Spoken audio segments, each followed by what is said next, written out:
bara ñilla domoro ka diaten boy jannon sikes restaurant sa nakko be ni na dimbal nimba domoro kala janno domoro seneyata adiyata topotoro fanan kendema bije luntan during tamala abeka domoro ki janni adi manda wala de te ka we bijele anim fanan ka fadi jang ikono e fa e ka fa minne ko pastry anim bakery iko fanan be kalele badde lomba conference lomba workshop lomba ye fo fendin lo dunia kono domoro betama ñillom international o tewoda number 1 amanke ba domo la jandama e sa domo jang is atariya wo mu kubandi sa nakko sa futandin oto sa nakko be mu CKS restaurant ndafa nan janna mu yat ni manje dorom bija aban CK's Restaurant, known for best quality food and customer satisfaction.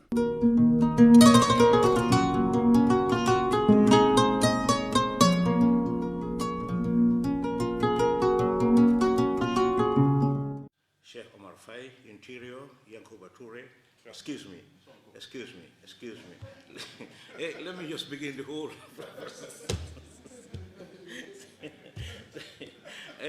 Anyway, okay, yeah, I know, Yakub, maybe named after the same guy.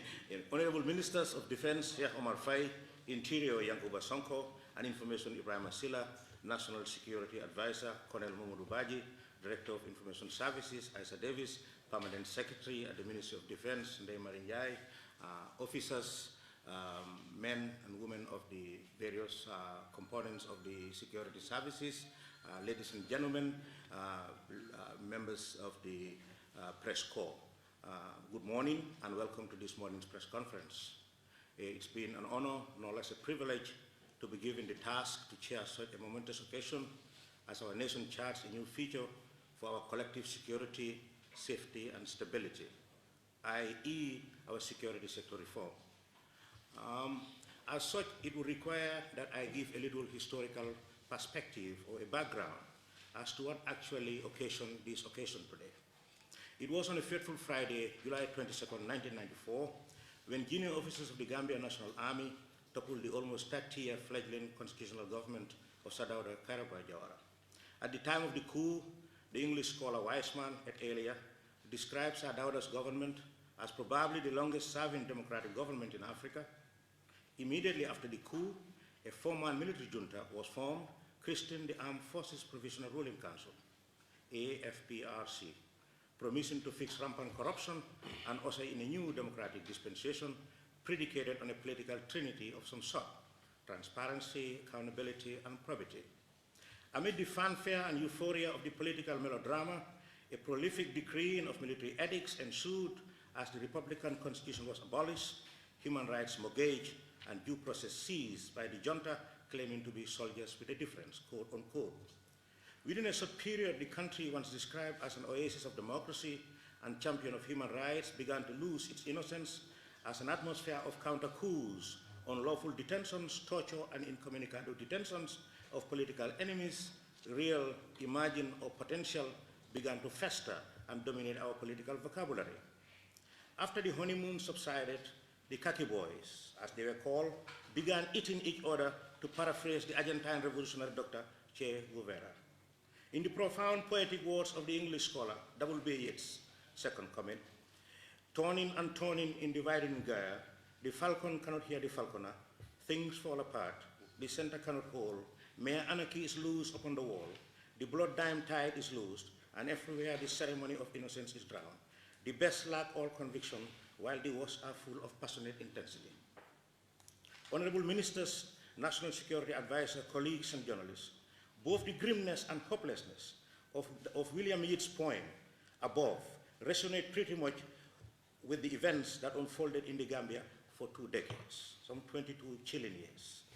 The chilling brazenness and unbridled arrogance that characterized 22 years of military and quasi-military rule in this micro-state account for our meeting here this Friday morning. As President Adama Barrow and his government, working with international partners and stakeholders, chart a new democratic framework for our future. A framework anchored in solid security sector reforms with democracy and the rule of law as its levers. In passing, it is instructive to share with you this morning of the significance of good laws and good and sound security systems, without which society is reduced to lawlessness, or mere anarchy, as the poet Yeats puts it. Both the 19th century German philosopher and theorist Karl Marx and Anarchist, the Scythian traveler and philosopher of the 6th century BC, are united in their condemnation of laws as unjust instruments to repress, oppress, and suppress the powerless.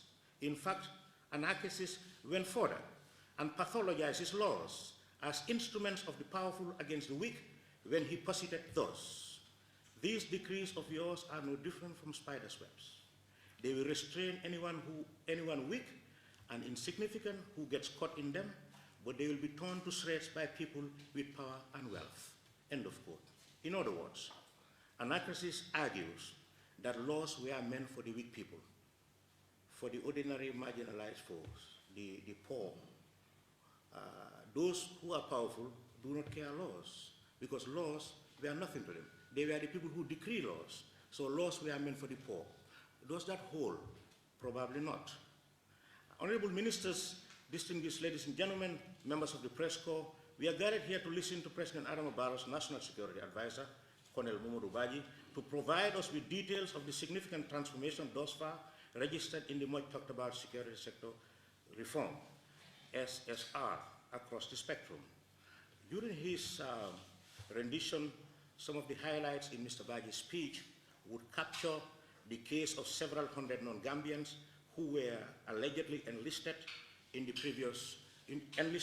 forces by the previous regime.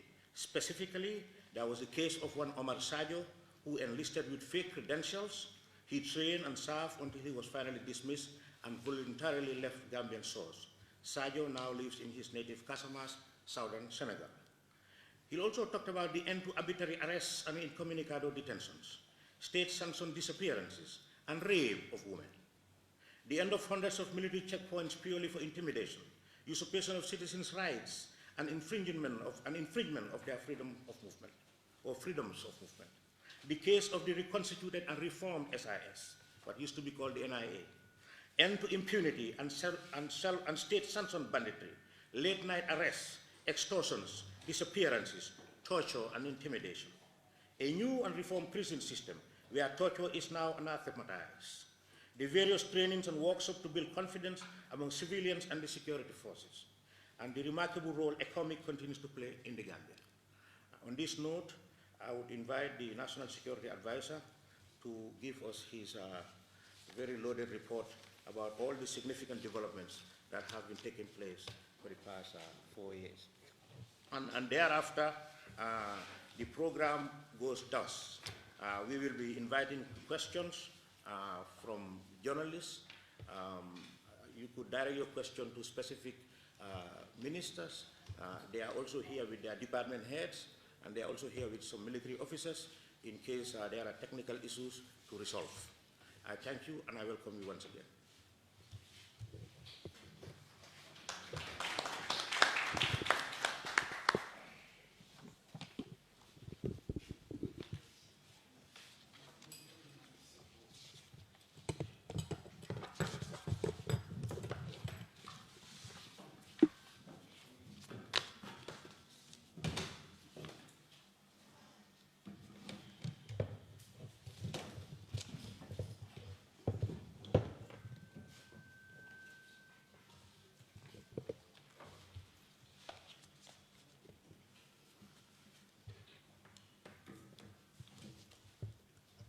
Thank you very much, the Honorable Spokesperson of the Government of the Gambia and the Chair of this press conference.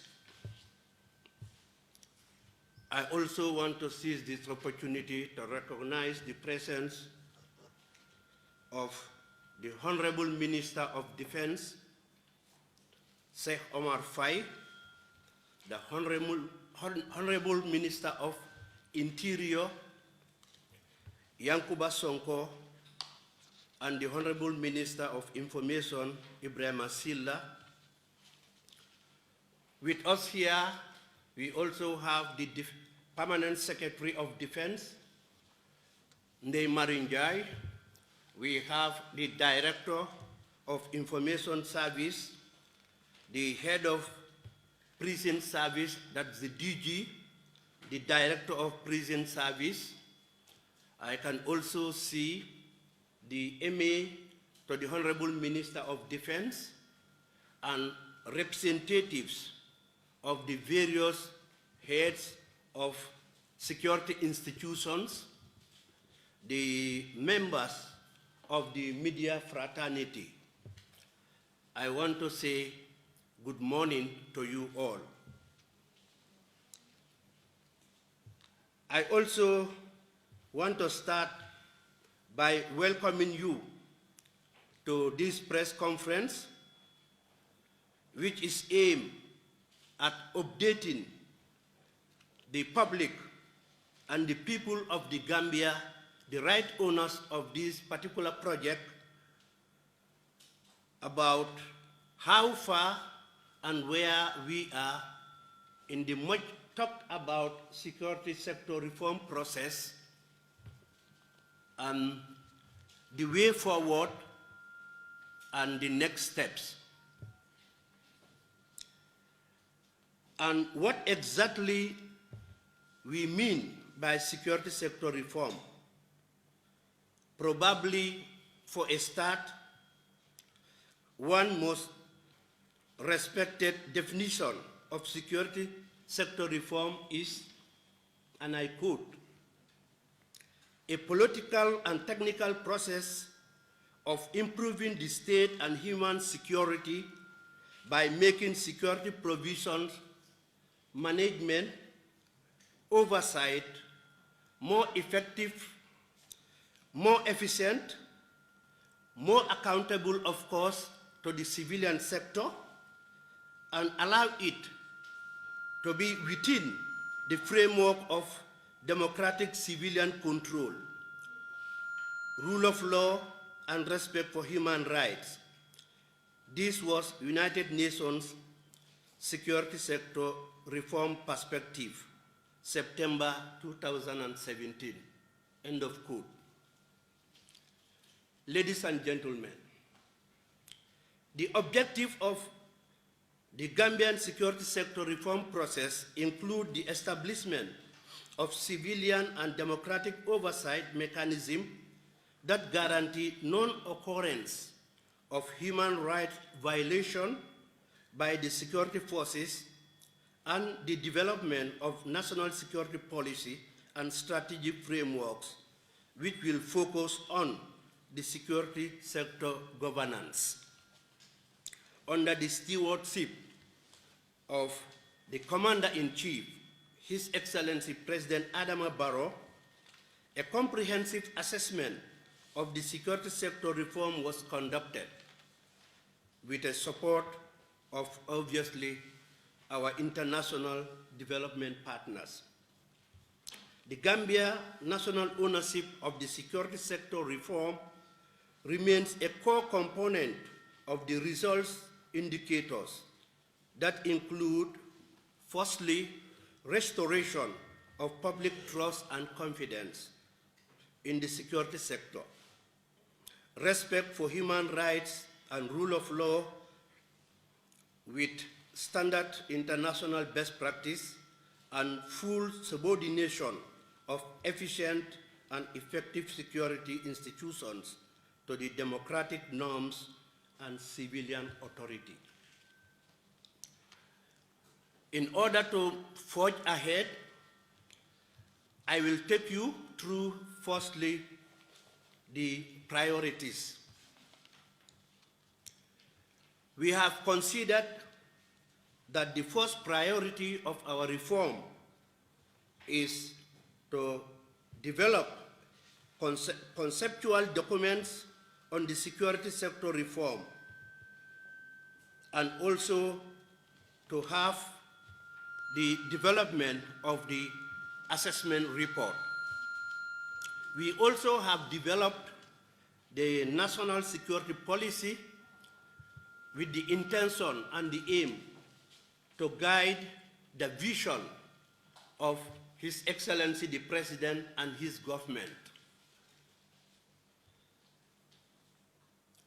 Subsequently, we have just received our National Security Strategy document and the Security Sector Reform Strategy document. These two documents, for the earlier mentioned one, that's the National Security Strategy document, it is aimed at implementing all the visionary concepts we have in the national security policy. And the latter, that is the Security Sector Reform Strategy, is basically to address and solve the malfunctions, the deficits, and the gaps that we are noticed as findings and finally as recommendations of the assessment process. Another priority, of course, we gave was to look and reform the important security institutions to ensure that they are aligned to modern day and also they follow the democratic norms and values. Ladies and gentlemen, immediately after our assessment,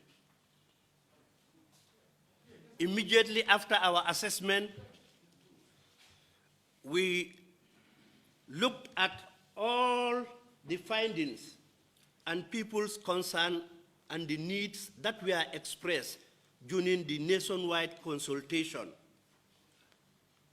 You will agree with me, it was huge.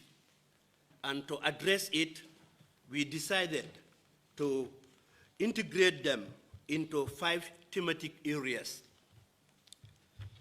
Theme number 1, or program line number 1, is reform activities relating to overarching frameworks. This barely is to address the frameworks, in particular the policy and strategies, the regulations, and the institutional acts that were either obsolete or that were non-existent. So that was why, you will find out our focus and concentration as of now had initially been to draft and develop the national security policy, the security sector reform strategy, etc. But aside from these ones, the institutions also have been developing, reviewing their different respective acts and regulations. The second reform activity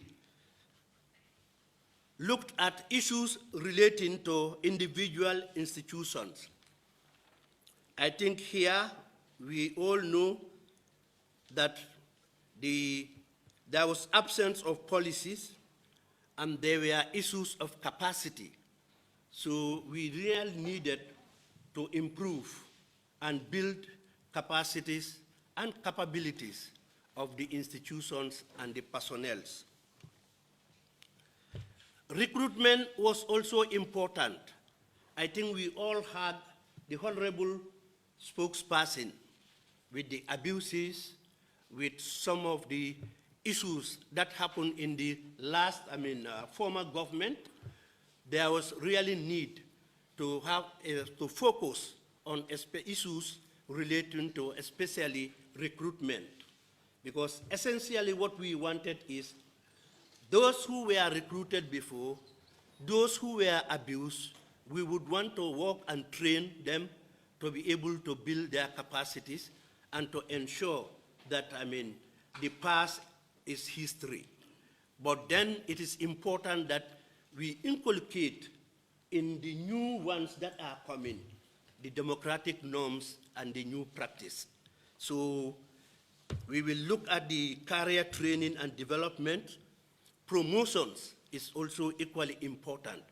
So now, as saying goes, I think the issue of promotion should be by merit. We will also look at issues of ethnicity. I think we all had, the imbalance that was actually, embedded in most of the institutions. We needed to ensure that, people are recruited, people are promoted on the basis of merit. The third program line focuses on management and oversight bodies. These are key important institutions that without them, it will be difficult for the security sector reform to train and ensure there is democratic norms practice, and then there is justice done to whatever is happening in our institutions. We have, on this one, we need to look at the professionalism of the individuals there, the absence of ineffectiveness of the management and oversight will also be addressed. The institutions basically that look at this, I have on my left, immediate left, the Honorable Minister of Defense. The Defense Ministry is very key, very important in ensuring that the armed forces is managed and to ensure that, there is fairness and justice in all the activities. There also, we have the Honorable Minister of Interior, Honorable Yankuba Sanko, who has oversight management and oversight management over a key institutions that deal with our internal security matters. Firstly, the police. I can see members of the prisons institution here, call them correction. And we have also the Gambia Immigration Department, the fire service, the drug law enforcement, etc. So we also have, the National Assembly. There is an important body or committee at the National Assembly called the Standing Committee on Defense and Security. They have an oversight, function, which without carrying out, we will not be able to achieve the goals and objectives of our security, sector. Then you can also look at, the ombudsman. We know the ombudsman has very important, role, and it is key now in helping the services, not only even the security services, but the public services to ensure that, there is fair play and justice in the way they are managed. So we also have, critical, institutions like the civil society organizations, the non-governmental agencies, the media, of course, our colleagues. You are all to ensure that the security sector, there is balance and there is justice and there is fairness in the way the security sector is managed. So you have a say in the new system and you have a say in how we want, to manage. So it is no more a state function alone. It is an inclusive and holistic approach. So these are the oversight, bodies. Then we have an important program line we call the reform to address post-authoritarian legacy. I think we all know that, in the last, or the past 22 years, there were issues of human rights abuses, which of course brought in the transitional justice system, and then we are all keen for listeners of the TRRC. We have seen the National Human Rights Commission. We have seen also the CRC, trying to address and get us a new constitution. So in the military and in other the security also, I mean, there were reports of certain arms and then that were kept in the State House before, and we had, I mean, before His Excellency moved to the State House, that was one of our duties to ensure we clear it and also be able to record it and then have it properly kept, because some of those ammunitions needed proper, I mean, armories. So basically, having said that, I think I needed to proceed and inform you that the reform ultimately envisage a security setup which is going to be responsive and accountable to the security needs, hinge on the following: to ensure that the legal framework for the ministries, the directorates, the security institutions, and their needs are clearly defined, and the roles and responsibilities of each institution and the delineation between them are also very clear. We also wanted to ensure, and the process is on, that specific, I mean, democratic procedures for administration and operational activities are identified, and applicability of the internal rules and procedures are attained. We also wanted, I mean, and working on still to ensure instruments exist for other stakeholders to engage, monitor the security sector institutions, identify the constitutional basis for each component activities, and ensure security institutions and their employees are indeed accountable to their actions before the law. Having said that, I think you are all aware that we started in 2017 and we are now in 2020. Obviously, a lot probably might not have come to the domain of the public. However, we have, in our own small way, achieved some milestones. And I want to take you through some of those, I mean, achievements. Starting obviously with the high point one, that is the official launch of the security sector reform, which was done on the 12th of September 2017 by none other than His Excellency, President Adama Barrow. And now we have visibly seen some gradual progress in articulating a comprehensive, I mean, policy framework for the reform of the security sector in adherence with international standards and human rights. The government has taken steps to gradually institutionalize a civilian-led system of governance and coordination of the security sector.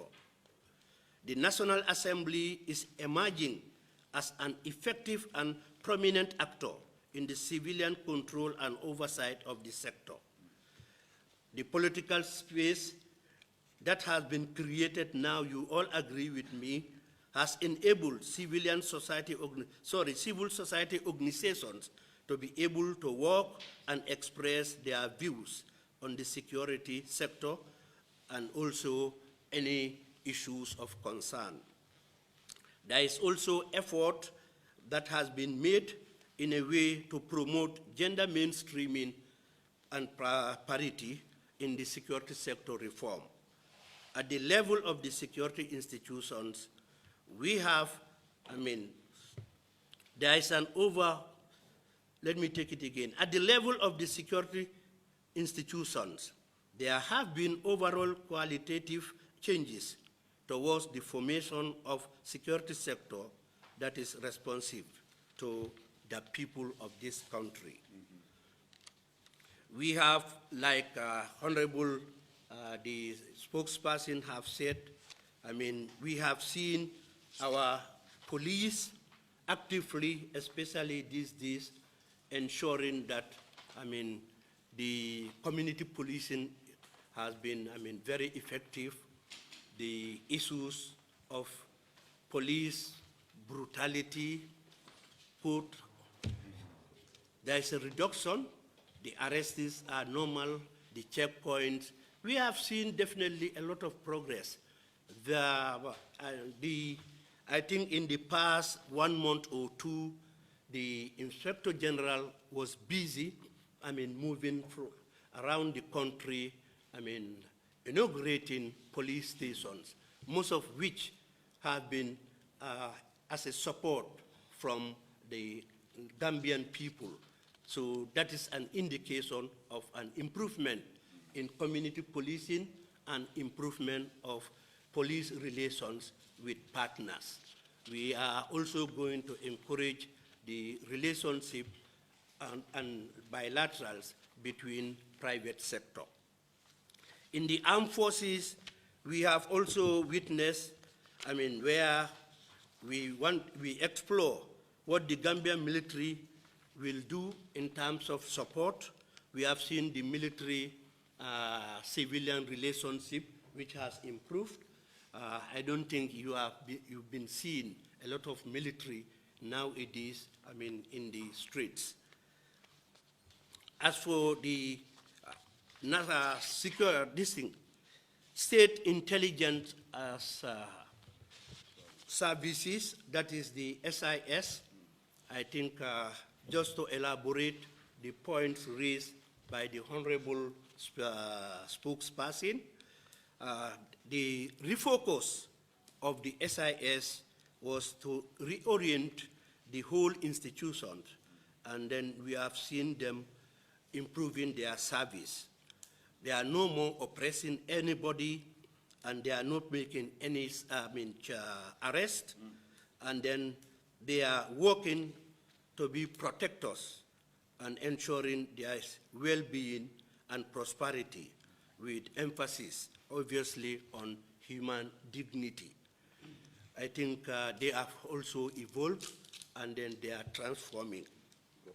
The SIS also has improved their services, and then their priority is training and orientation of their staff to ensure that the fundamentals of modern intelligence and the tradecraft of intelligence is entrenched in their institutions.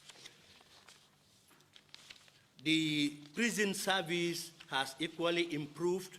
The drug law enforcement, I think we've seen the number of arrests that have been made these days. So basically, we have got security institutions that have improved in terms of operations and their activities.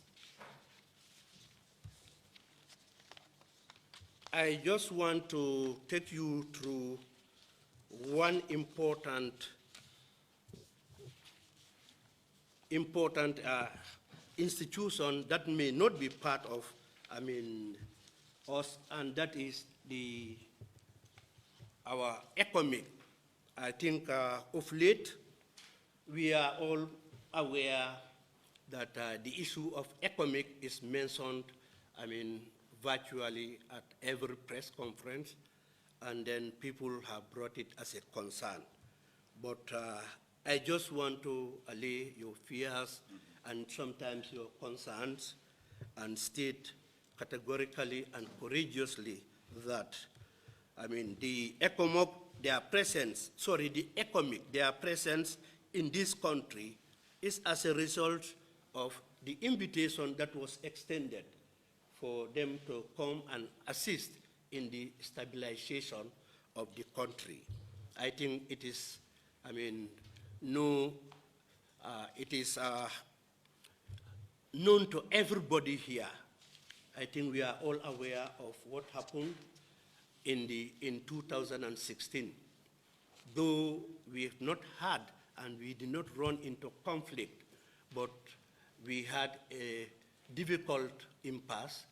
We had an impasse and a very difficult, indeed, a transition. So basically, they also have a mandate to allow us, that is us, the security, to undertake a meaningful security sector reform, not only at, the level of SSR, but at the level of the institutions.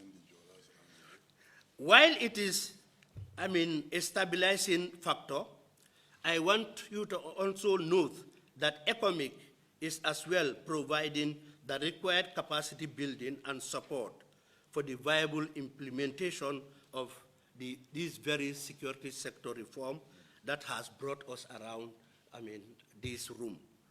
And then they also are helping and conducting, joint training.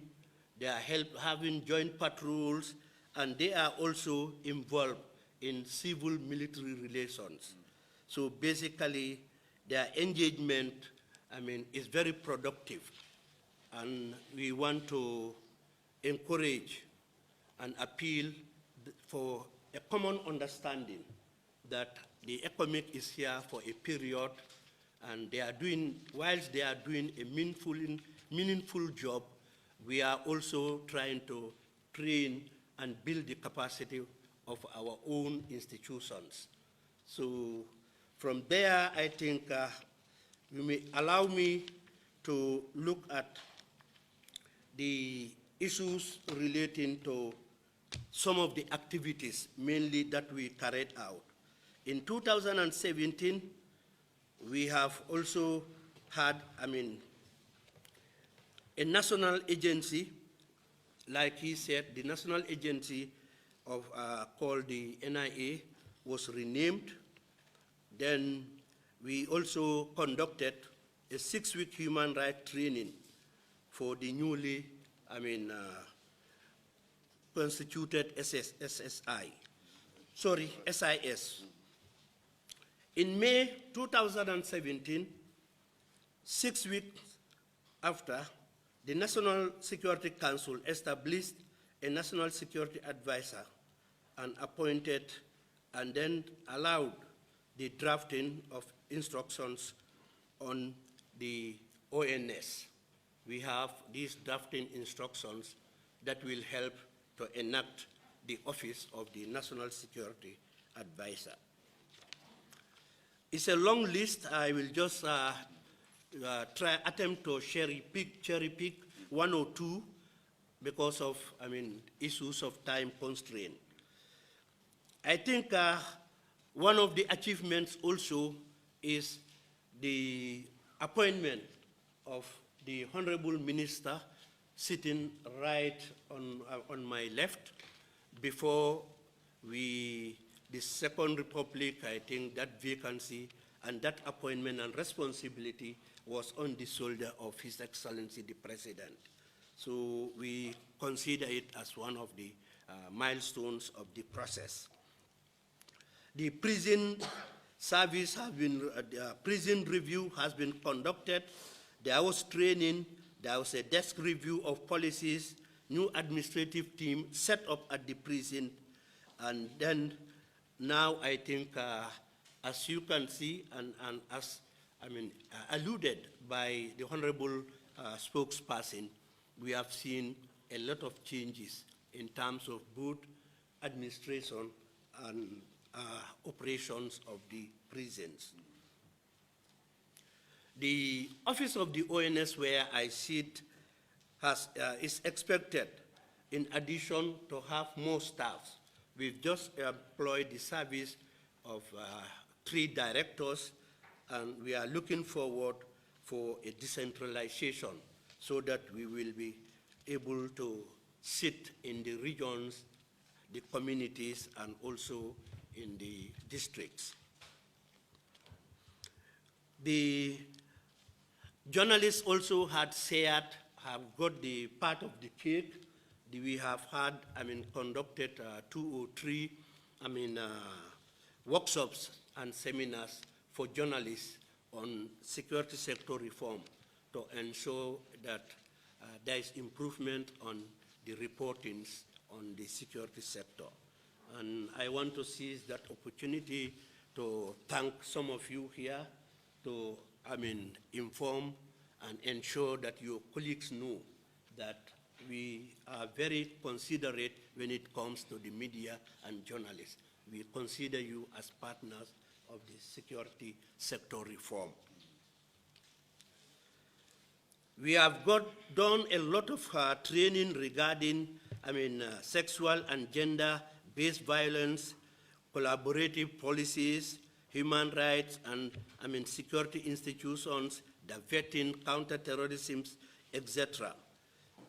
We have also had the opportunity to go on a study tour, namely to Ghana, Sierra Leone, and to Kosovo. And in each of those study tour, it was not restricted to the members of the security institutions. We ensured that the oversight management were part of the tours, namely the ministries, the National Assembly, etc. Currently, ladies and gentlemen, the National Defense and Internal Security Reform strategies, or policies you can call it, are being prepared for drafting. And we have got a vetting act which is being also drafted, and then the last activity which we conducted was training workshop on vetting and intelligence assessment. The process of vetting and counterterrorism is a main target, and we are using them for those who don't know, especially that of vetting, to ensure that we continue to monitor the behaviors and the attitudes, the performance, the competence, the integrity of all the security personnel. Before, we used to have what we call screening, where the intelligence and the police, obviously, the CID, will screen the individual recruit or the one who is the potential employee, and then allow him to get into the job. Once he is there, full stop. But then we found the security sector reform is saying that is not enough. Mm-hmm. One can have, a good behavior, and then along the line, while he is serving, then run into problems or copy peer group problem issues, etc. So the vetting is here to follow each and every member of the security to ensure that anytime, he has any issues relating to, competence, integrity, behavior, he will be called to point, and he will be called to answer. Mr. Chairman, honorable ministers, and ladies and gentlemen, by 2024, we are expected to have enhanced foresight, accountability, and respect for rule of law. We would have laid the foundation for, indeed, professionalization of the security sector, and we would achieve capacitation of the security as it is, captured in our strategic documents. The sector also will be developing, they will be developing their policy and strategy frameworks to guide the management and operations of the security sector. I would therefore like to express my sincere gratitude to, firstly, the government of the Gambia under the stewardship of His Excellency for giving us the guidance, and also extend our gratitude to members of the international advisor groups, namely the ECOWAS Defense and Security Advisors, the African Union, and the AU, that's AU, the policy advisors at UNDP, the EU advisors, the advisors from United States of America, France, and Spain, and also the advisors from Germany. To the interim security sector reform partners, countries notably, and that is the international partners, countries like France, Germany, Spain, Turkey, Qatar, United Kingdom, United States, Nigeria, Senegal, People's Republic of China, Saudi Arabia, and we want to also express and put it on record that we want to thank them for their remarkable and always reliable support on the ongoing security sector reform. We have gone this far. What is left and what is ahead, we have just framed as our next steps. To take us to the end of the process, we are about to draft, like I said earlier, the national defense and internal security policies. There will be an enactment of the vetting agency, because after the framework and the strategy is built, people will be employed purposely to be able to look after the issues of integrity of the institutions. So you will find out that this vetting agency, in fact, as of now, is sitting under the Ministry of Justice to ensure that, they are not part of the security, and to give them an enabling environment for them to be able to, effectively perform their functions. We also want to train and operationalize the same vetting agency and develop, very soon, we will be developing a counter-terrorism strategy. The drafting of the Vetting Act has already been submitted to the chairman of the Security Sector Reform, Steering Committee, who is the Honorable Attorney General and Minister of Justice, for cabinet approval, and will subsequently be sent to the National Assembly for enactment. Media campaign sensitization on security vetting is expected to commence in December this year, or before the end of December, and the EU advisor on security sector reform is expected, and who is the expert, has already secured funding and approval, and now trying to finalize the project. The next step also includes the enactment of my very office, the Office of the National Security, which is also at the Ministry of Justice. So very soon we will see a lot of enactments to ensure that the institutions are empowered to be operational. Mr. Chairman, honorable ministers, my colleagues, members of the press, it is evident that the government of the Gambia, under His Excellency, President Adama Barrow, has been engaged in a very serious, rigorous exercise to improve a lot of our security landscape and terrain. While enormous progress has been registered in this endeavor, we are not oblivious of the remaining challenges, and we are ever determined to tackle them on.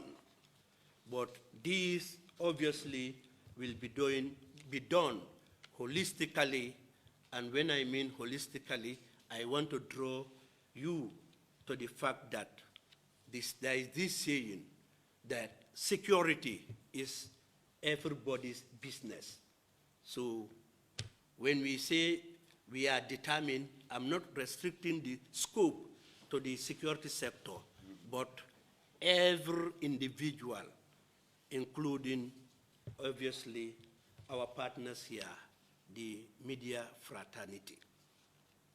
Considering the scale of the transitional risks and challenges, and from the autocratic rule and authoritative one, and moving to democracy, we are resolved that security sector reform is a must if we are to progress as a peaceful, stable, secure, and civilized nation in the 21st century. On that note, I want to thank you all for your kind attention and await your questions. Thank you very much. God bless you all.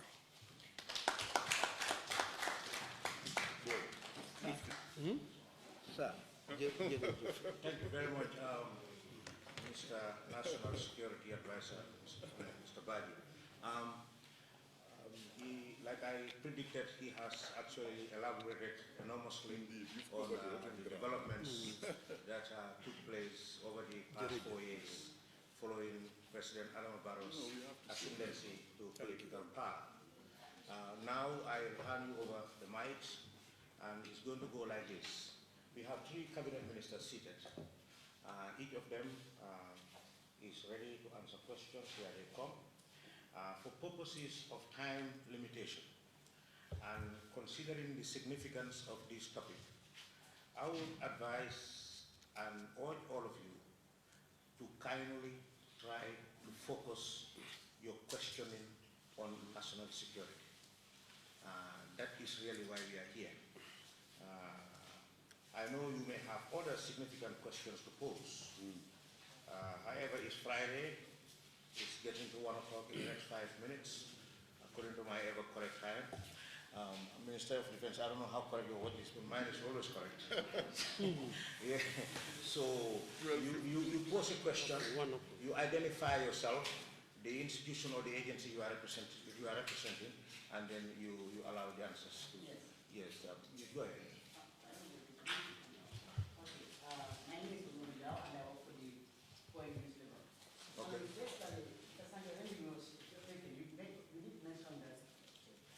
The question is for who? Yes, it's going to the defense, the National Security Advisor. Okay. I mean, you mentioned that about 700 people were enlisted in the security. I mean, I want you to specifically tell us which people were enlisted. No, it wasn't 700. Several. Several. Tell us the number.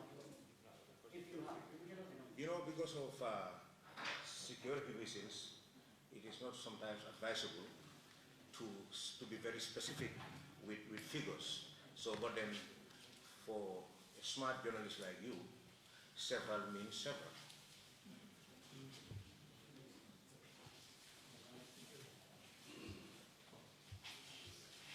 Thank you very much. I'm Kerr from the Chronicle. The Chronicle. Yeah. So my question would be directed to the Minister of Defense. I just want to know, first and foremost, how much serious is this government? How much committed is this government in relation to this subject we are talking about today? We're talking about security sector. And then, this is coming on the heels of rejection of the national constitution, the draft constitution. And then this security sector reform is going to have a lot in relation to the TRIC, the outcome that is supposed to come from the TRIC. I am wondering what would be the fate of that TRIC outcome in terms of respecting that, because if the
are talking to me. I'm not a minister.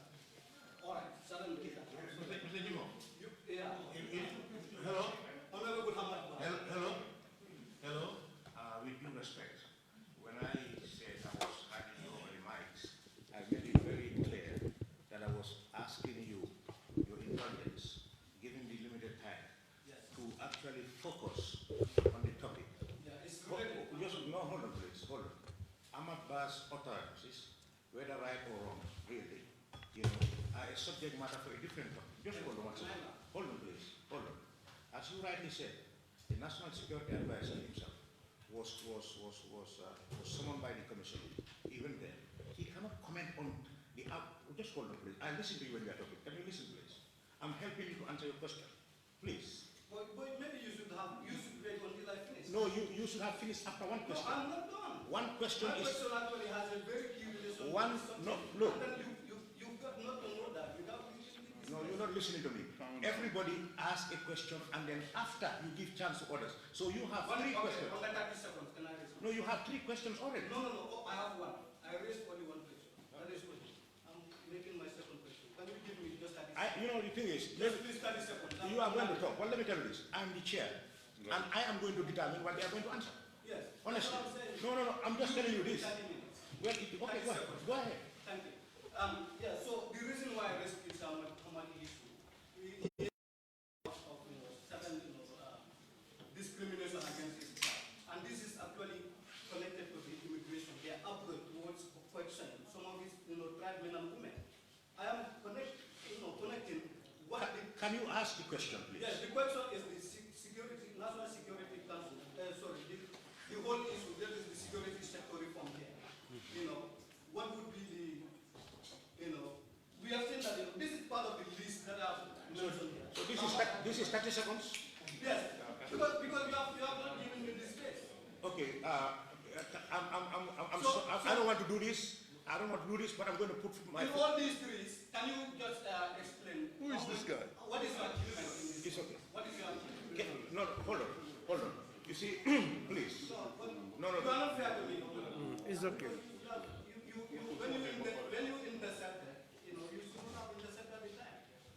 But then these are the 3 questions I raised. Maybe you can comment against the achievement you made. I don't think I intercepted. I think I interjected. Yeah, then whatever. As a journalist, I don't have missiles to be whatever- interjected. whatever No, you hold on, feel to be intercepted. Just hold on. I am not stopping anybody. I was very, very clear that given the limited time, let everybody ask a question and we proceed. And if there is time, you can ask. Okay? I think the question he has, Minister of Defense, is how serious is the Gambia government? How committed? Just listen. I listen to you. How committed and serious is the Barrow government in addressing national security reform? That is number 1 question. This number 2 question might be for Interior. How serious is this reform given the utterances of Honorable Ba about alleged discrimination against the Fula community? And Gorgi Mbu. And Gorgi Mbu. So let them just calm down. Yeah. I mean, we are not... So is you making it like we are fighting? And we are not Let fighting. them just calm down. No, it's okay. One question is what I have to. Okay, so we let it go. Huh? This is just, sometimes... Interior, go ahead. Go for... Yeah, please. Thank you very much for those questions. I will concentrate my answer on only 1 or 2 of them, and then probably Minister of Defense should continue with the other one. With regards to the matter, the case of Golden Book, I think the public must be very pleased now that things happen and a forum is created for investigation of those matters, and the outcome is certain punishment was levied against him. So that conclusion, I don't think it's necessary for us to, because I think the journalists know this matter than even my very self, that it was a matter that was investigated by a body, independent body for that matter, and then they have their findings, there are advice findings against Golden Book, and their recommendations, those recommendations have already been implemented. I think this should be a matter that we should not talk about here when the facts are all known to everybody. The second issue is about the immigration, the issuance of national ID card. There are procedures that normally have to be adopted. One, you have to confirm that person is a Gambian. And the discussion lies on the desk officer of the immigration to determine whether sufficient evidence has been produced to confirm that person's nationality. He has a discretion to refer them. And in most of the cases, all the cases that we know so far are all referred. They direct them to obtain certain information and come back to the desk officer. Nobody is outrightly rejected as far as I'm concerned. Thank you. Okay, I think there is one for me. Yes. I know them. Thank you very much. I think that was very good. I think they're good questions.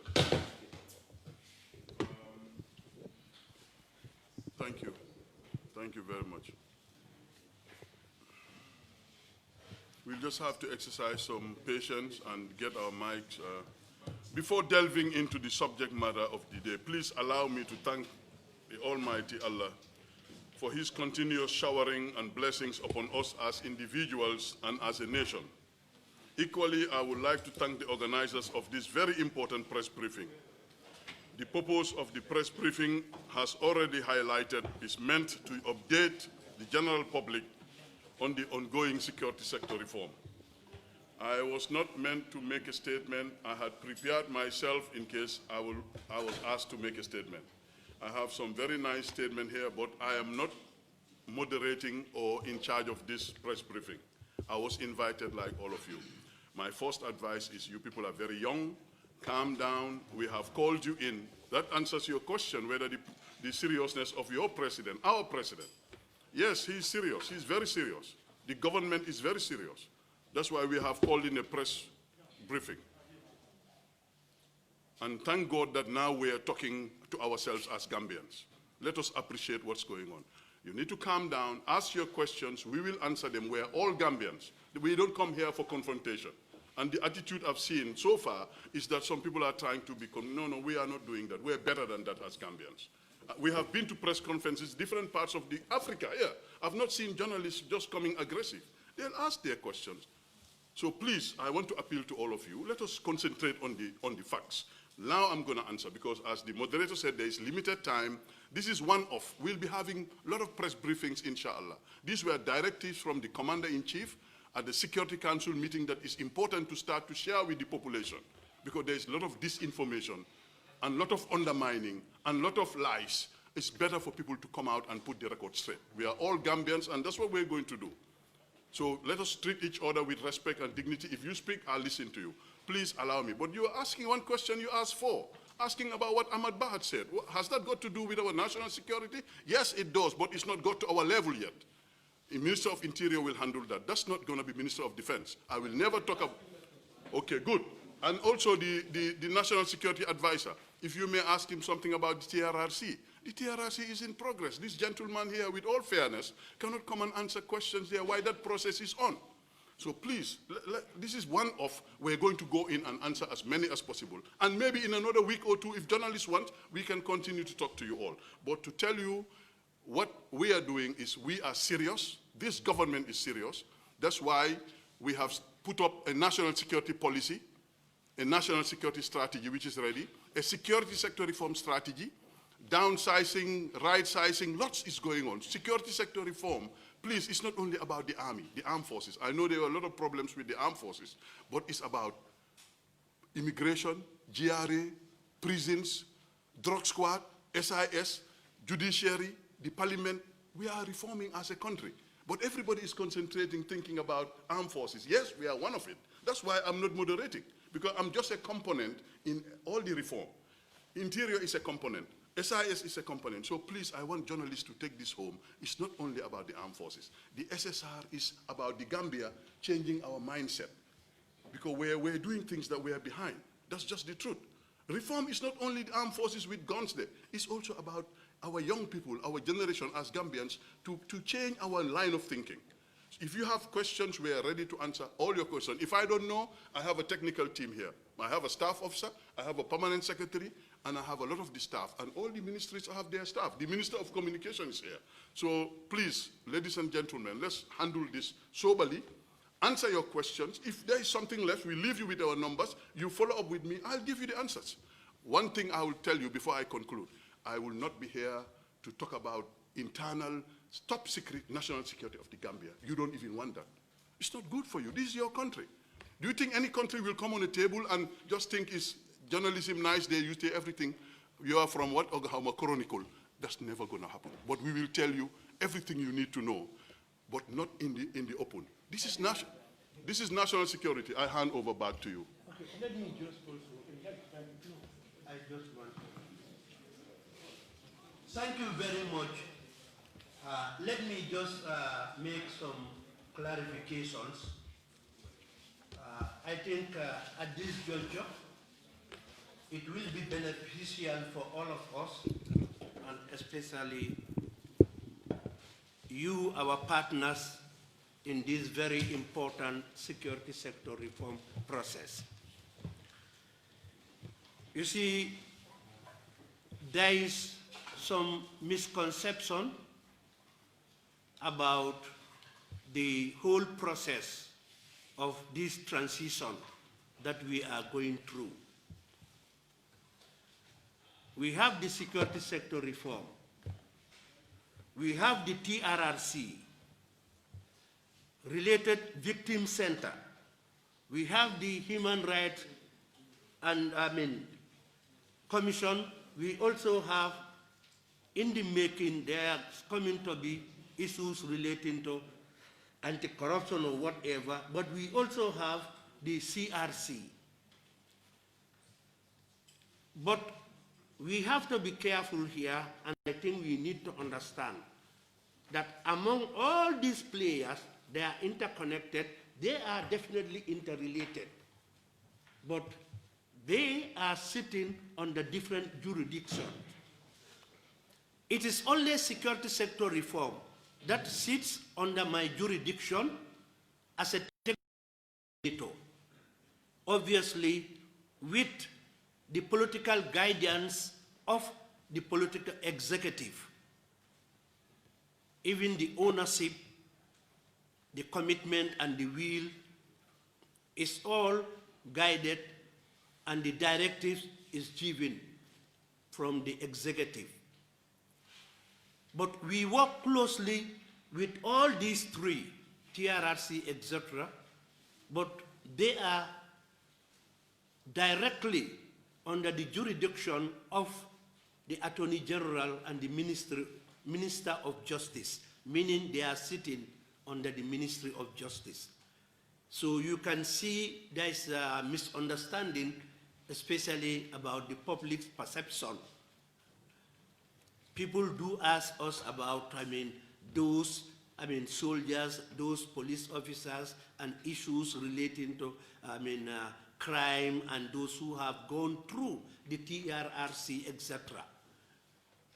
For the TRRC in particular, I think it has been coming on several times that it was, a directive, and it was enacted by the National Assembly, and then the Justice Ministry has been given a task that the TRRC Commission, a task to look at everything that has been done as a, atrocity and the issues relating to it.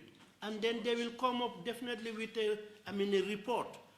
And this report will be taken to the government, and there will be a white paper. So for one to think that, lack of addressing some of those issues while the process is still ongoing, I think probably I would say may not be very fair. And the last one is, you did mention that my name came up in the TRRC, but I think it was cleared. I have never appeared there because they have investigated and found it as a fact that the period they were even talking about, I was not active in the military. I was posted in Mansakonko as a commissioner. In fact, it was 5 of us. On the 15th of August, myself, Kaba Bajo, Modu Bojang, Amadou Suare, and Musa Balde were appointed, and we were released from the military, and we went to serve in the provinces as commissioners. He is a living witness. So some of the members even know that at that time I was definitely not in the army. So that is the correction I want you to take note. Thank you very much. I think that's okay. Just to add something to the allegations of his appearance before the PRC, the Honorable Minister of Information can bear witness. There were days that we would go to DRDS every day, and we would talk about these atrocities and disappearances. And the Ministry of Justice called us and appealed to us not to talk about the TRRC until when they finish their business. So sometimes people are guarded by what they are told, So, and I would appeal to you once again, before I hand you guys the mic, to try to pose one question at a time, to try to take it easy, and seek clarification where there is doubt. That is why we are here. The President of the Republic is so serious about this that he even had to call me 2 nights before this program to tell the Gambian people what has happened. So he is serious, like the Minister said, to punctuate his point. So yes, Janko, yes. Good afternoon. Good afternoon.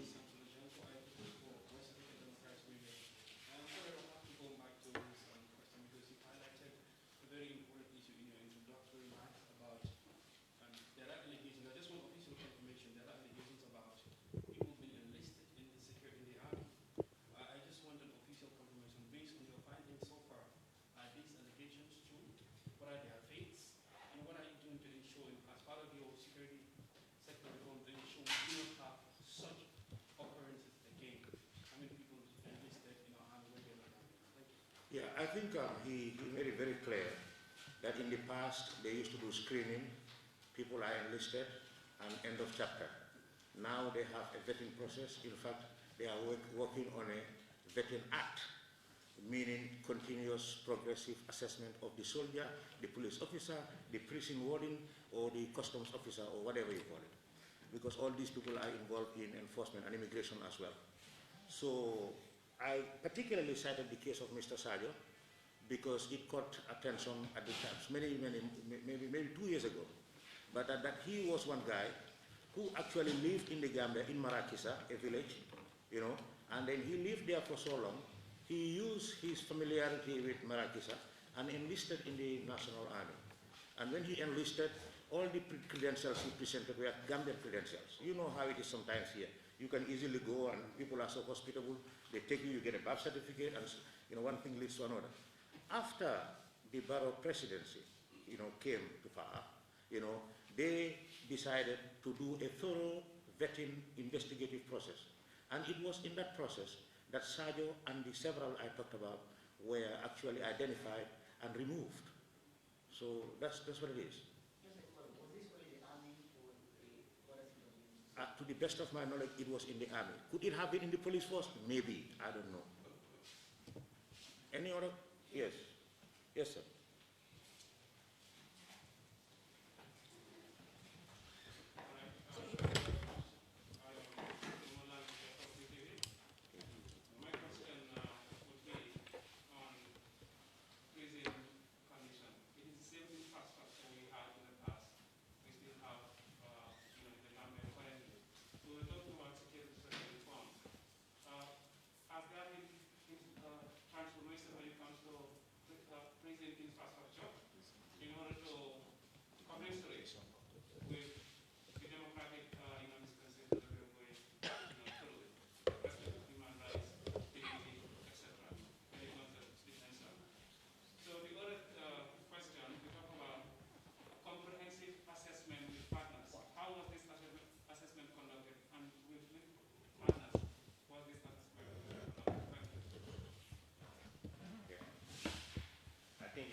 prisons, I wish you go and visit the prisons. You see great changes in the prisons.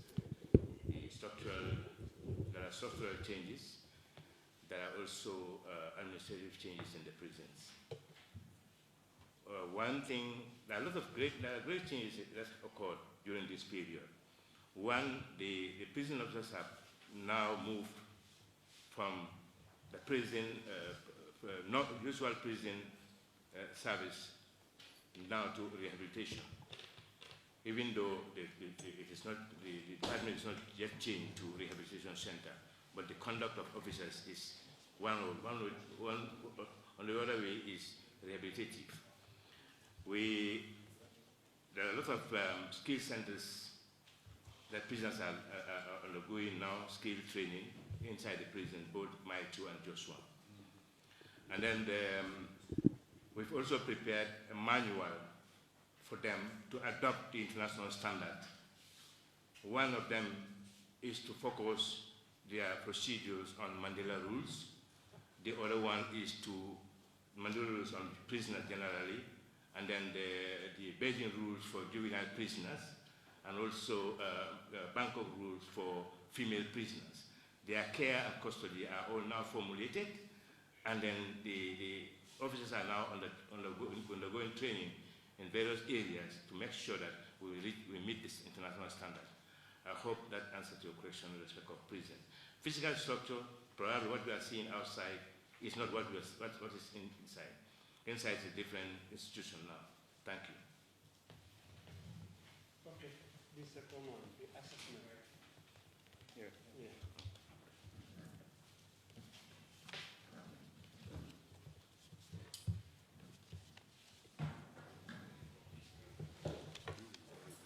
Okay, thank you very much. When I said, the issue of the assessment and the members, that comprised and took active participation in the exercise, we are referring to the security sector reform assessment, which was culminated with a report. And if you have the opportunity, unfortunately I don't have it here, you will see the list. We have got from the civil society organization, a member from the African Center for Human Rights. We have also got a member from the National Youth Council. Luckily, he is now one Mr. Torawale. He is an employee of the, CRC, the Review Commission, Constitutional Review Commission. We have also got, one or two from GBOS, statistics, and then one from the NGOs. So basically, we ensured that all the groups, the only group we miss is the disabled. So from there, in fact, all our activities, from consultations, validations, we ensure that it is very inclusive. We are, inviting everybody, and then I think we are about to look into the adoption of the strategic documents. I think when it is confirmed, as usual, you will also be invited. Some of the main names, in particular, Madi Jobate, you talk to him. Madi has been presenting papers. Madi has been attending our consultations and validation exercises. So it's an open exercise. The only thing is we were not very close. We didn't have a communication strategist to help us in ensuring that the public are aware of what was happening. See? So, but like the Honorable Minister has just mentioned, this is one of, let's say, just the beginning. Yeah. We will really endeavor to close ranks with all of you, especially the media, to ensure that you help us to take the whole process to the people. So whatever happens here, nobody should take it at heart. The security sector reform is looking forward to ensure that there is close partnership and friendship between the office, the process, because the office is also, ONS, but the process starts with the president, including everybody sitting here, and then the people will ensure that we have partnership, and we will all continue to, bring our individual efforts to ensure that we have a successful conclusion of the process. Thank you. Omar.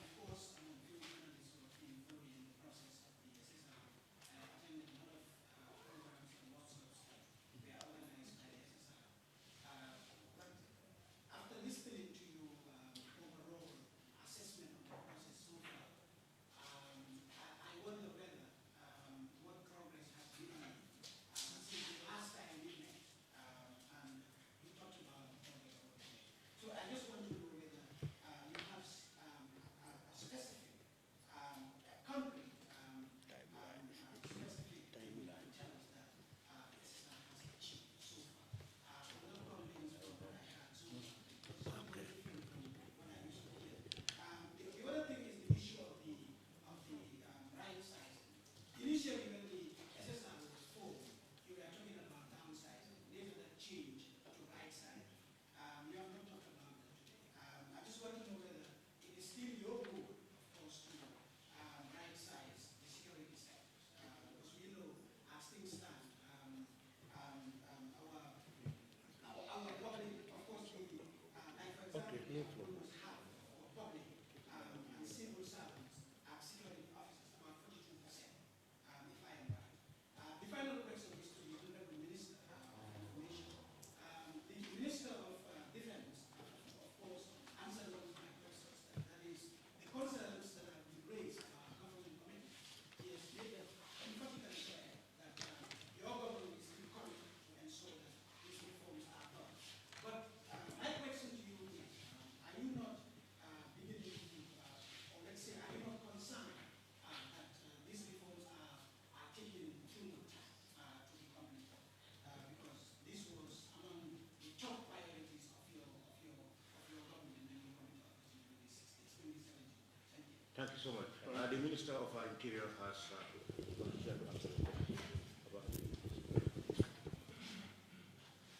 Thank you very much for the question. Sometimes when I listen to you, I thought I doubt whether you are making a statement or an opinion or a statement or a question. But finally, you asked about certain things that are not mentioned here. The like of it is downsizing and right-sizing. All that I want to say here is that the security sector reform is in progress. And for the security that has been completely dismantled for that long, we don't expect that to be completed in fact, it's going to be a continuous process. As what we are looking for is the documents has to come, and we align ourselves to those documents. But it requires the participation of every one of us, including even the journalists, to help in making sure that the security sector is properly reformed. One of the things that you said, you don't, there's nothing like reform. You have not seen any reform. That one creates some doubts in my mind, because all that we have said here, if you said there is no reform, Baji has taken at least 30 minutes of our time here explaining what are the advancements, what happened during this period. So for somebody to say you have not seen anything, and we also said here that some of these security sectors decisions that are going to be in the documents are overtaken by events. SIS now is not investigating criminal matters anymore. So that means there is a security sector reform in the NIA. Yeah, and the armies are not taking complaints from the members of the public. That's also a security sector reform in that line. The police also, their attitude towards certain individuals has also changed. You have seen an instance when a police officer tortured somebody and is taken before. That was not happening before. There was no commission created to investigate into those matters. Now that the commission has conducted investigation and they come out with their conclusion, I think there's a little bit of reform. For somebody to stand to say there is no reform, I definitely say no to that. When is the reform going to end? That probably should be the question that we should ask here. It will take a long time for a complete reform. Nobody can say, even Mr. Baji cannot say we have to complete all the reforms within a relatively short period. No. In Sierra Leone, it takes 10 years for a complete reform. Although our situation is quite different from that of Sierra Leone. We are not in a war, but there was some malpractices and a stalemate that leads to all what happened today. So it's a gradual process, and we'll be there shortly. I think all necessary steps have been taken towards attaining security sector reform. And I want you to at least congratulate them for that, not saying we have not seen any progress in it. That to me is definitely. Maybe you missed the question. Yeah, no, I don't miss the question. I think you missed your question. I said last time we met, I didn't say there's no reform. I said I didn't see much difference in what he said. From the last time we met. There's already a vetting bill that they prepared, and I think that was after you meeting them. A vetting bill has been prepared, and this was deliberated on by myself and the other members of the cabinet yesterday night, around 9 o'clock at night. So these are all things that are coming up, and I think we'll be there one day. How soon, we don't know, but progress has been made. Thank you.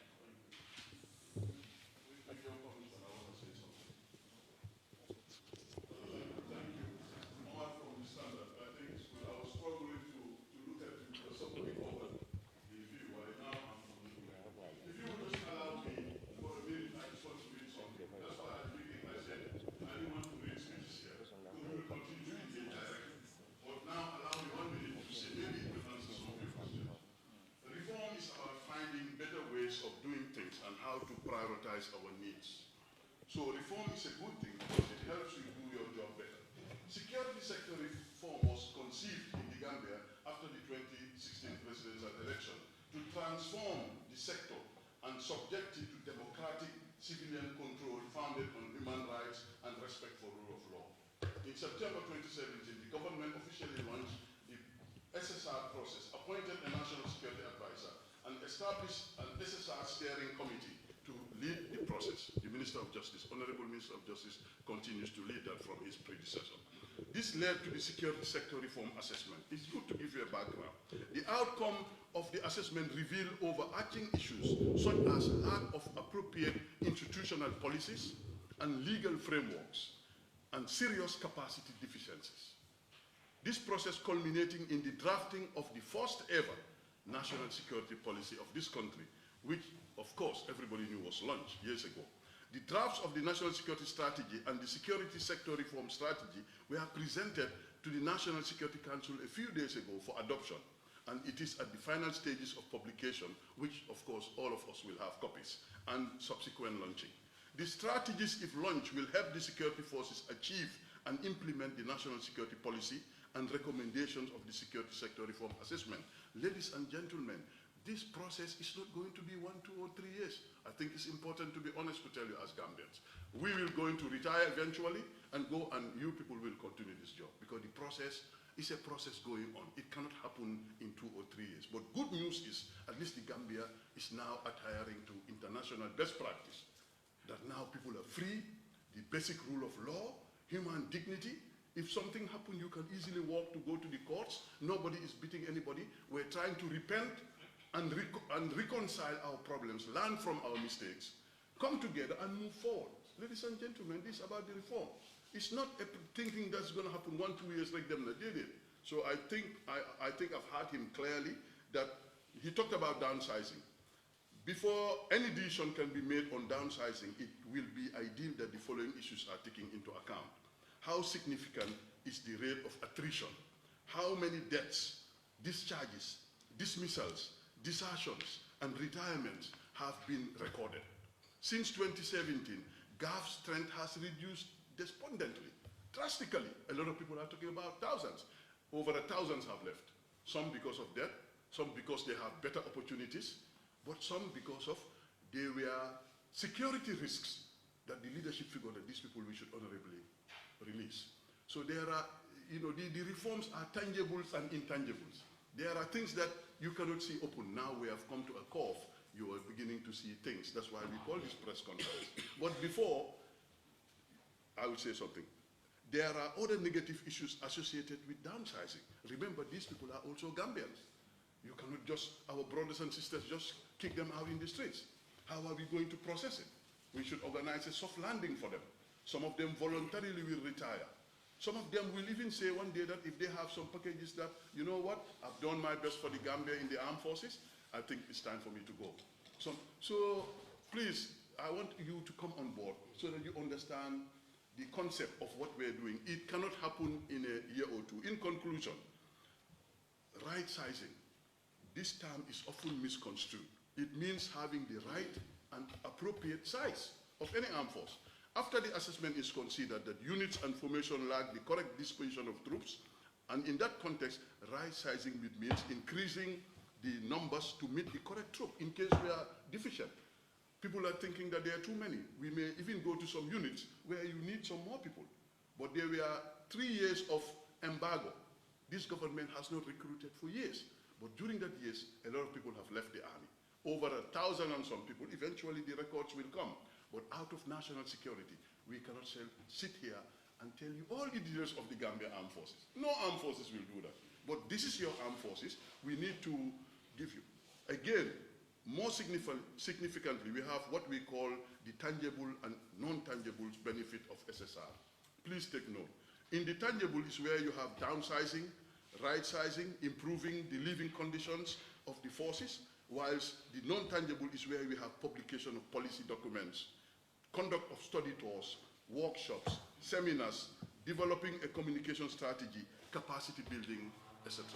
Ladies and gentlemen, this is the beginning of a road that this country is moving from where we were to now get the right structures.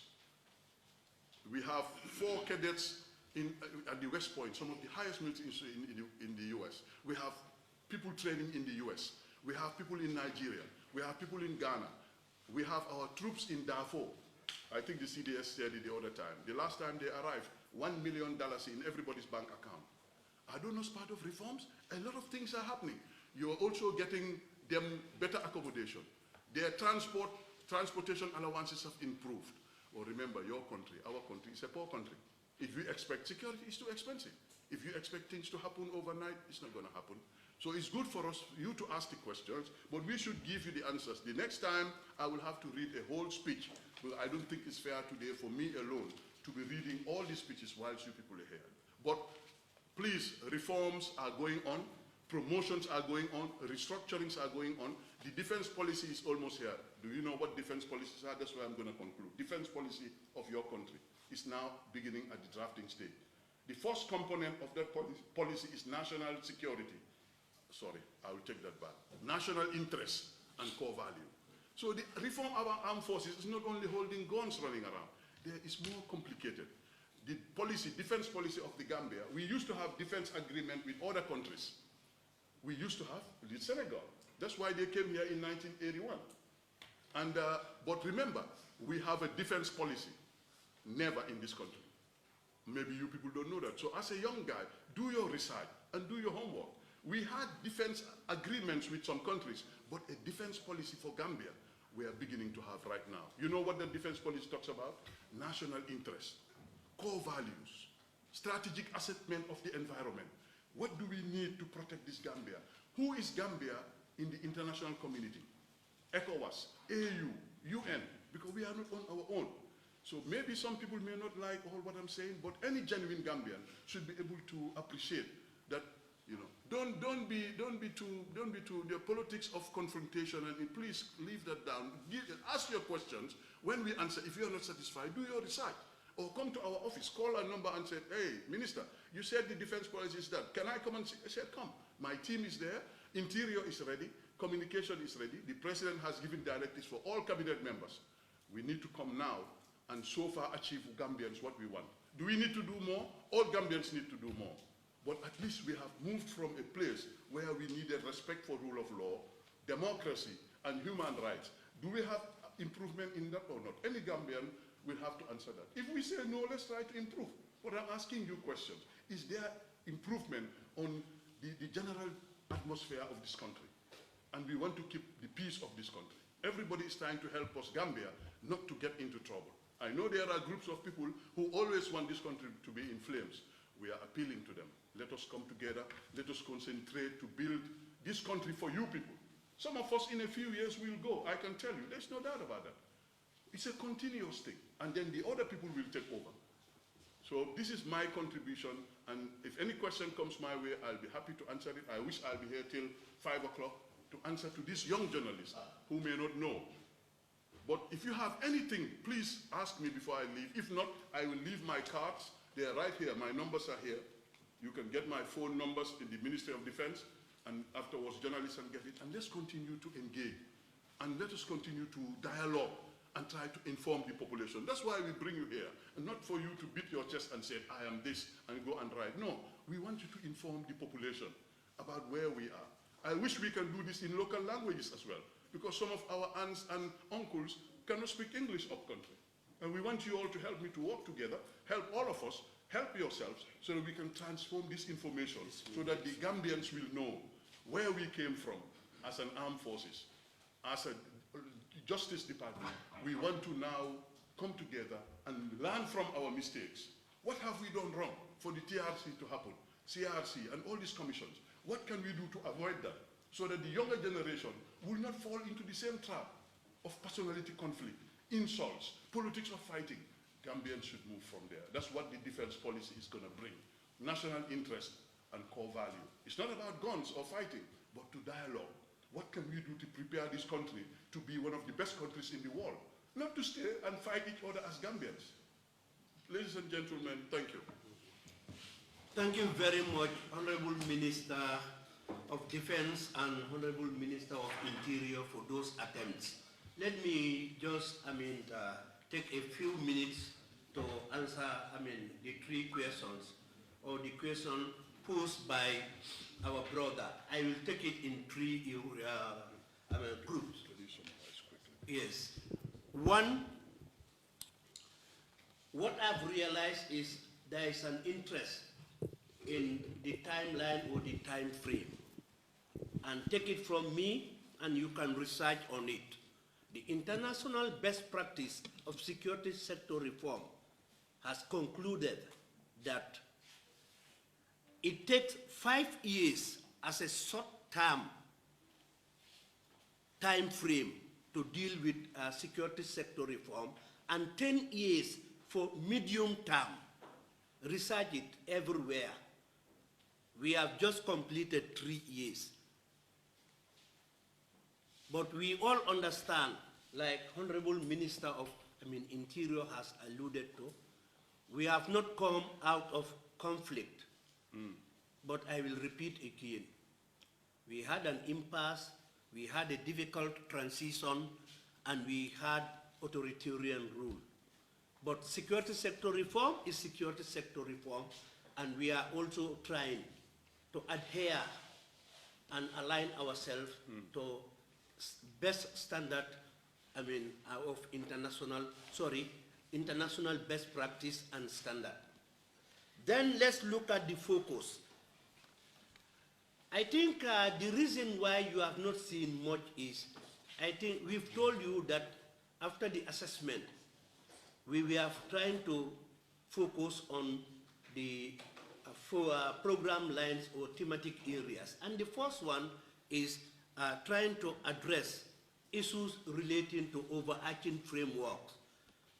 These are the policy documents, the acts, the regulations, reviewing of all, regulations, etc.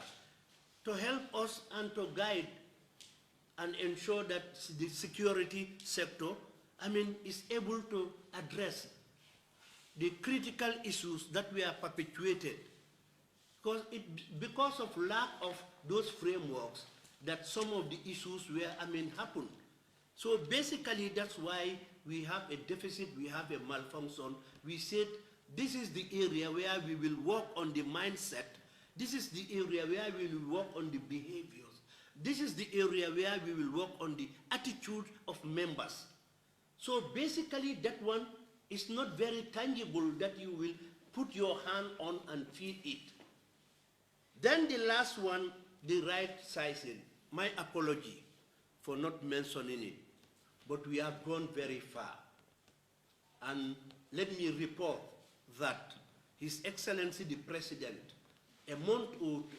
almost a month ago or two, did take his own time to address the issue.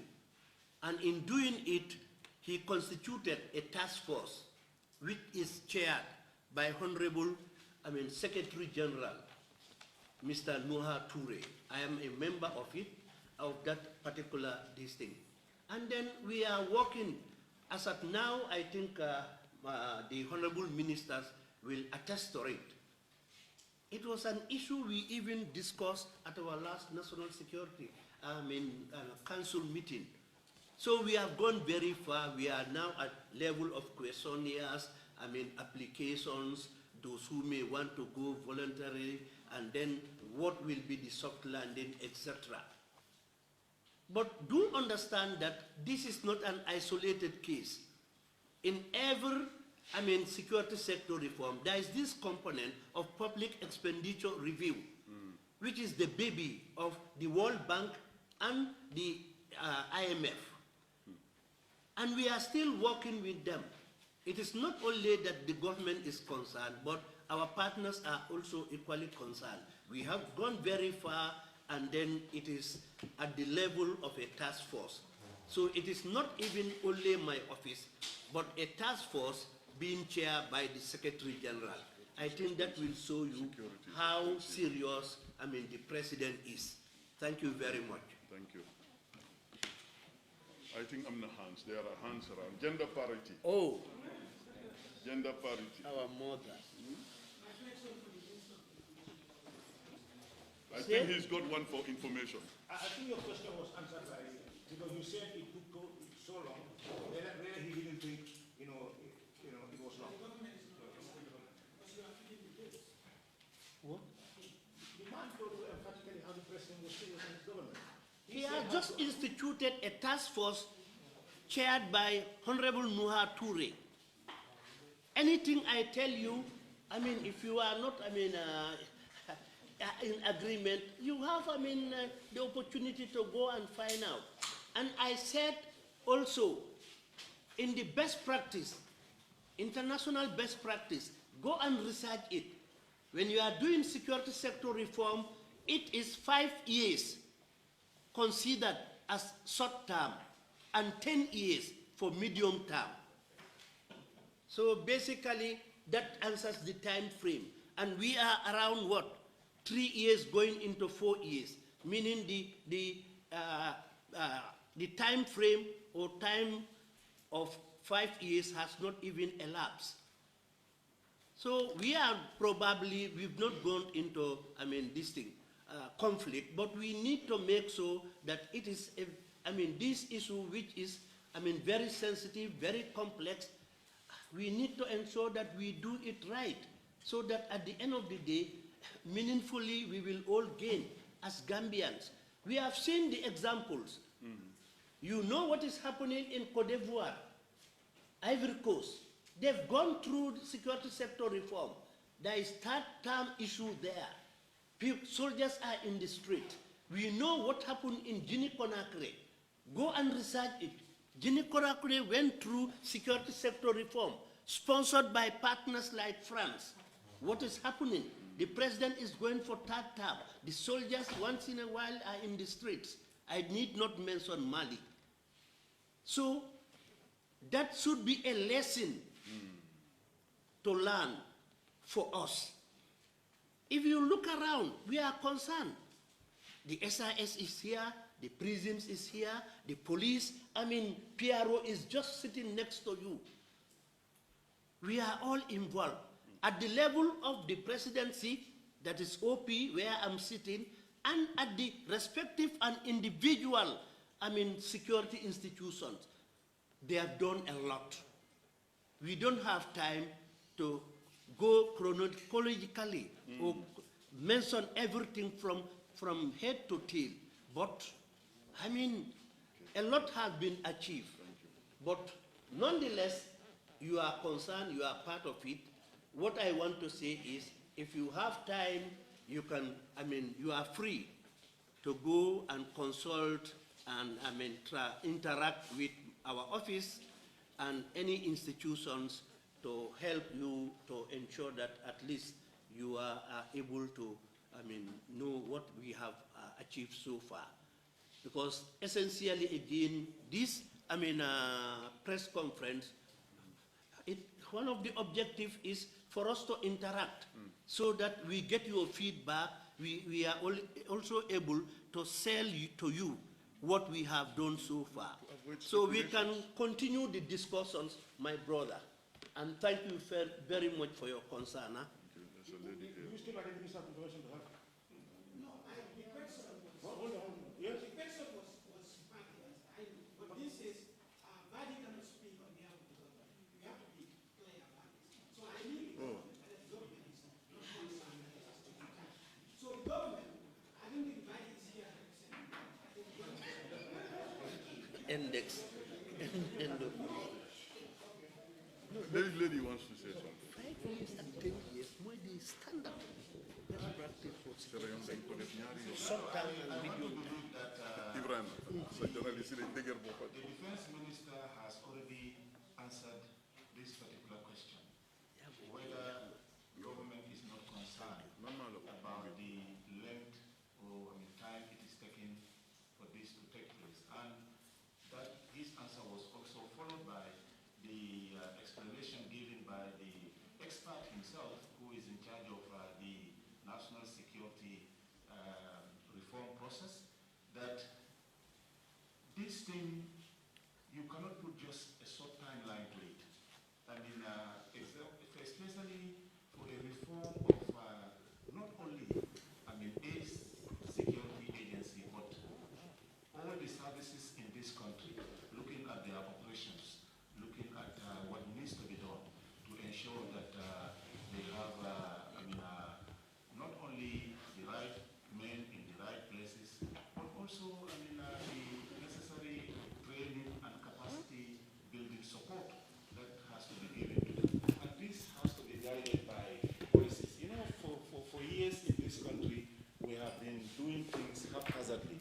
Now, the ministries and the agencies that are responsible for the security sector reform have seen the need to come up with policy documents and frameworks to guide them so that even when, they are not here, this process will continue.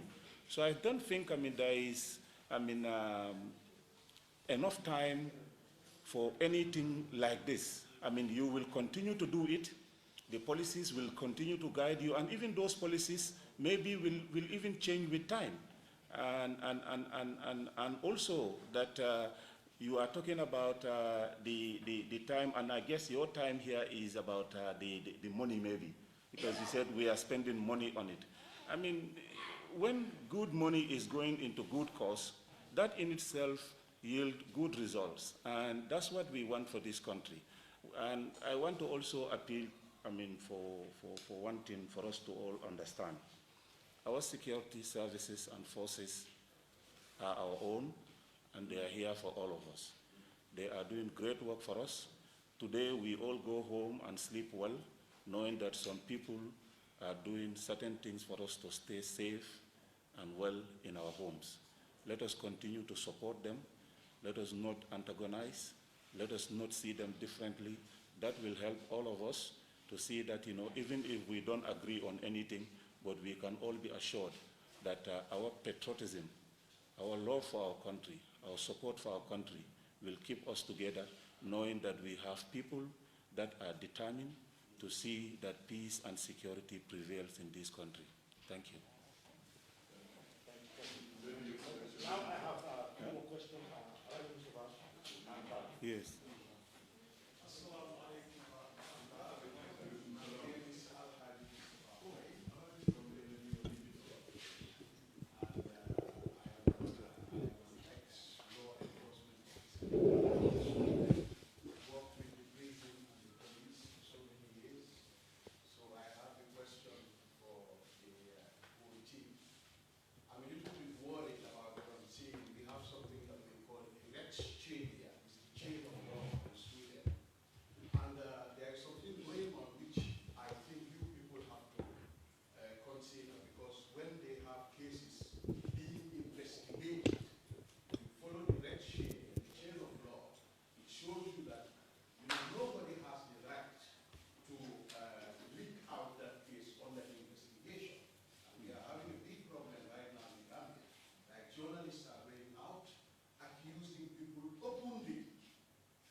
My answer to your question will be very, very short.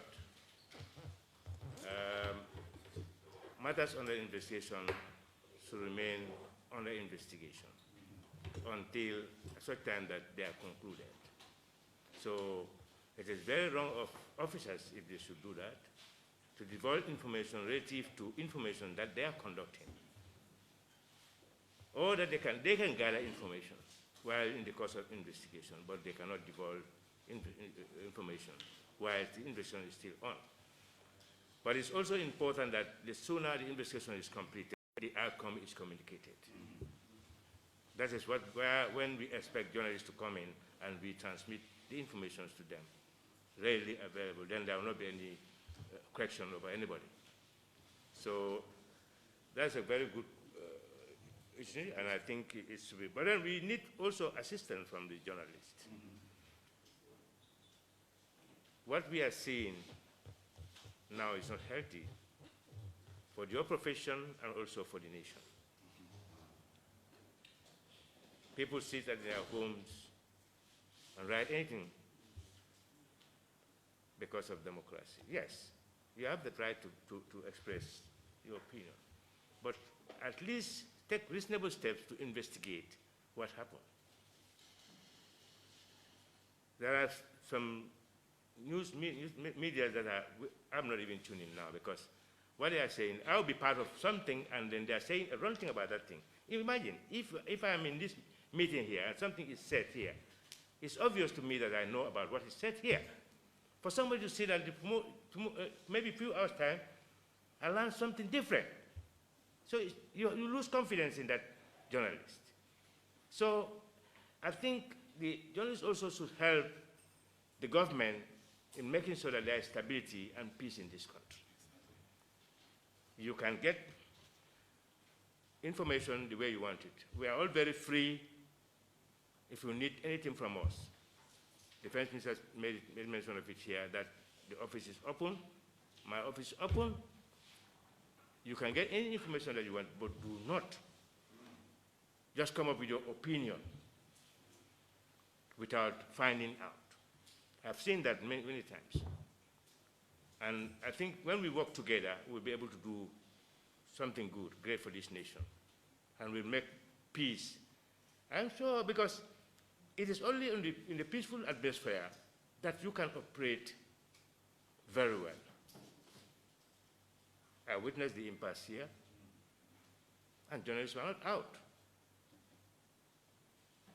So let us all pray for peace and stability in this country. We'll give you whatever you want if you want information, but the reliability of your information is very key. And not only, I'm not only saying, it's not even only journalists, people who go walk and then put up their opinion, and you publish your opinion without consulting the other party. I've seen somebody made mention of, I've never drank in my life. For somebody to say, I used to fall down in the street, that person did not know me. Yes. That I smoke cannabis. I've never in my life. So what sort of journalists are we talking about? What sort of information are we? And people are publishing that. You allow that to happen. Somebody will stand up a day and say something about you that you will not even like. And it's just all these things because of democracy. Let us also, we have a culture. I'm not blaming journalists, but I'm blaming people who come to journalists and also journalists taking their words from them without cross-checking. I think we have to, it's a responsibility of every one of us, to make sure that this country is peaceful. In a peaceful atmosphere, publication can be, you can go to the radio stations and do a lot of things and earn your living, and everybody earns his living.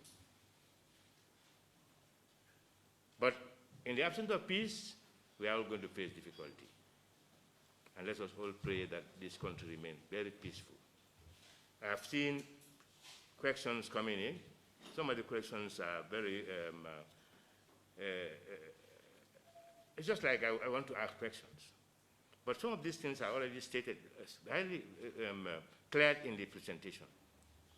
It is only something that you don't find in the presentation that is what asks us, then we clear it out. We've said many times here that this is a process that is gradual and will be there one day. Nobody can reform within a year or two. The frameworks are all done. Now is the implementation. And implementation has to be planned. We have to prepare for the retirement package for those that are going to be downsized, discharged. And we also have to look at our structures. We make sure that we have pyramid structure at all the time.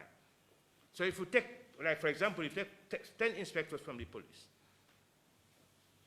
then the pyramid structure is damaged. How are we going to make sure that we have that chain pyramid structure in all offices? So these are some of the things that are in the planning, and we will be there one day. But for us for you to say nothing has happened, that to me is a very big disappointment. Because we all know there are changes. If you go out in the streets, you know something has happened. So thank you very much. Yeah, two more ladies, Fatou and Fatou. So those are the... Yes, yes. Good afternoon, everybody. My name is Fatou from the Fatou Network. What I have, I'm not sure if it's a question, but it's something that I would really like to put out to you, since we are one of the people that we put out and interview people, talk to them. I've seen someone, or I've made an observation about the type of information that we, the journalists, do bring out to the public, and also Gambians giving out information, especially in social media. And this especially has to do with the issue of tribal lines. I don't know if there is any way you are looking into ways and means of making sure that whoever is saying whatever that you have to say, you make sure you don't say any word that has a tribal line and make it all the ethnic group feel offended. I think there should be a law, that binds people from not saying certain type of comments or lines that will make another tribal line feel. I think this issue is something that is really serious. For the journalists, for example, for me, for example, if you are a politician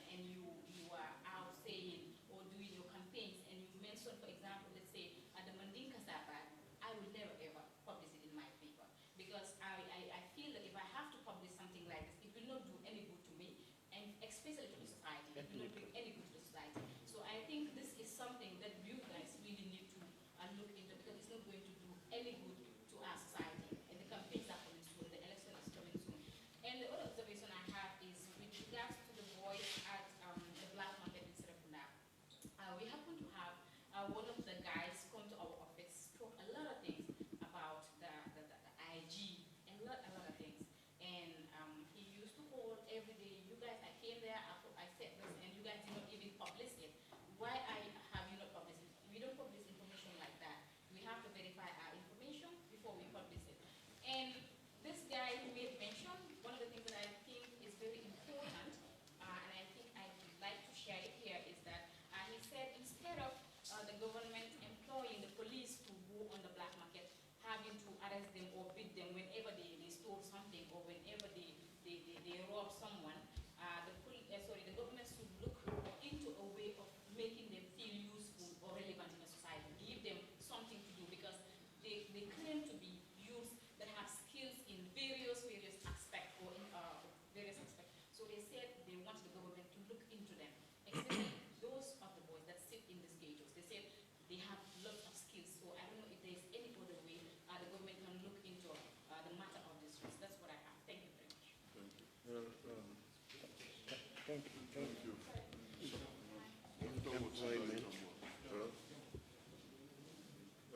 Thank you so much. I guess, I came to government from being a journalist. For 10 years, I edited and owned a newspaper in America, the Gambia Echo. This is what I struggle against every day, that even if you don't like the president, don't insult his mother. It's an innocent woman, has no business to do with politics. Unfortunately, that is just the nature of the beast, that is politics. While politicians may have gaffes, once in a while you see you make utterances that are maybe reprehensible.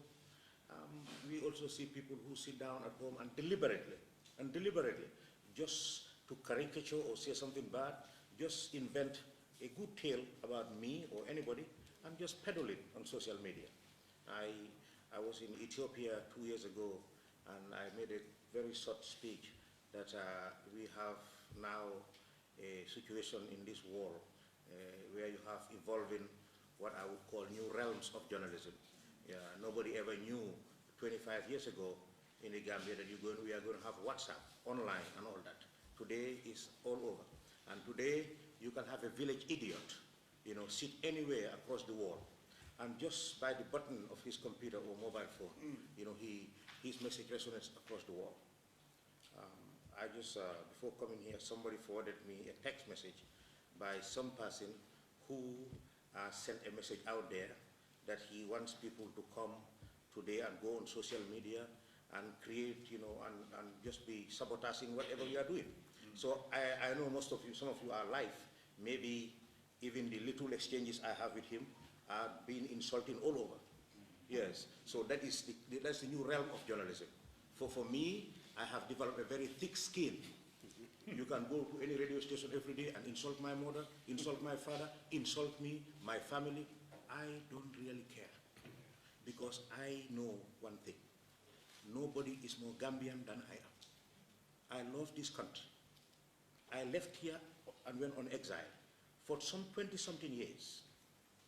And when I graduated from university, the little money I had, I used and bought computers and started an online program to battle dictatorship. So today you see people beating their chest and pounding their chest. Ma defli, ma re gainde bin telling us it's good. Yeah. So it's okay. There'll be a day of reckoning, and then whatever you have contributed is up to you.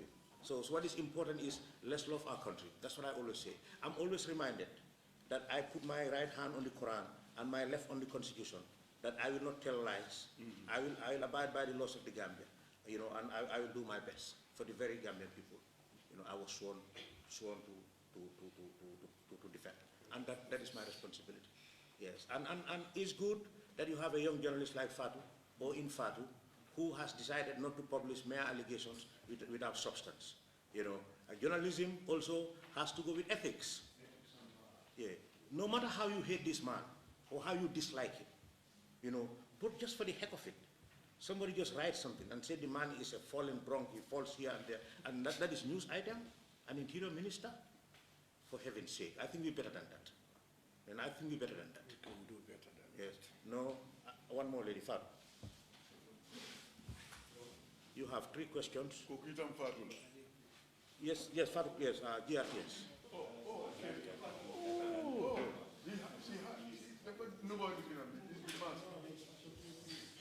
Good afternoon. And that's the last question. Good afternoon, Honorable Minister. You have a question? Okay. I am Fatou from the Gambia Television Services. And my question will be directed to the National Security Advisor to the President, or the Minister of Information can also answer if he can. We do know the Gambia is at a crossroad in its political growth. And we had the Constitution of the Gambia, the new draft, being rejected, of course, by the National Assembly, and that was a month ago. And when the new government came in, key among their priorities was to have the whole process, a reform process actually of the whole sector, of the whole country rather, the whole different processes. And we do know that the Constitution is actually one of those, is among one of those key priorities that the government of the Barrow, or the administration, was looking forward to having changed. Now that we have that important document being rejected by the National Assembly, my question is, how will it affect the outcome of the transitional, of the security sector reform, and by extension, the transitional reform process of the Gambia? And my second question is, the National Security Advisor did mention that it takes a whole lot of 5 years to actually have the security sector reform completed. Now we are 3 years into the process.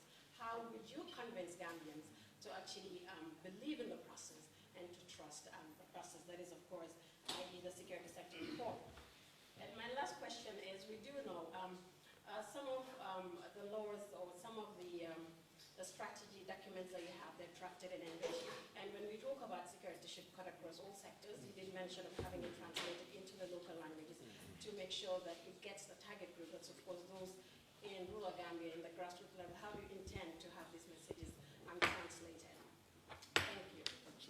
Ibrahim, you're going to go first? Yeah, I think the first question is about the film draft and whether that has, whether there's any way we can create some confidence. Well, I can tell you that just last night, the President and the Cabinet has mandated the Attorney General and Minister of Justice to constitute a working group to start the engagement process to have a consensus on the draft constitution. That shows the commitment of the Gambia and the Gambia government to this very important process. Now, regardless of whatever is happening, the security sector reform process is ongoing. It will continue to go. It will continue to evolve. And as you have heard from both the Minister of Defense and the Minister of Interior, but also the head of the security sector reform process, this is something that government is passionate about. Government is committed to it. It's our pet, baby, and we will continue to give it the necessary attention it deserves, including committing resources to it.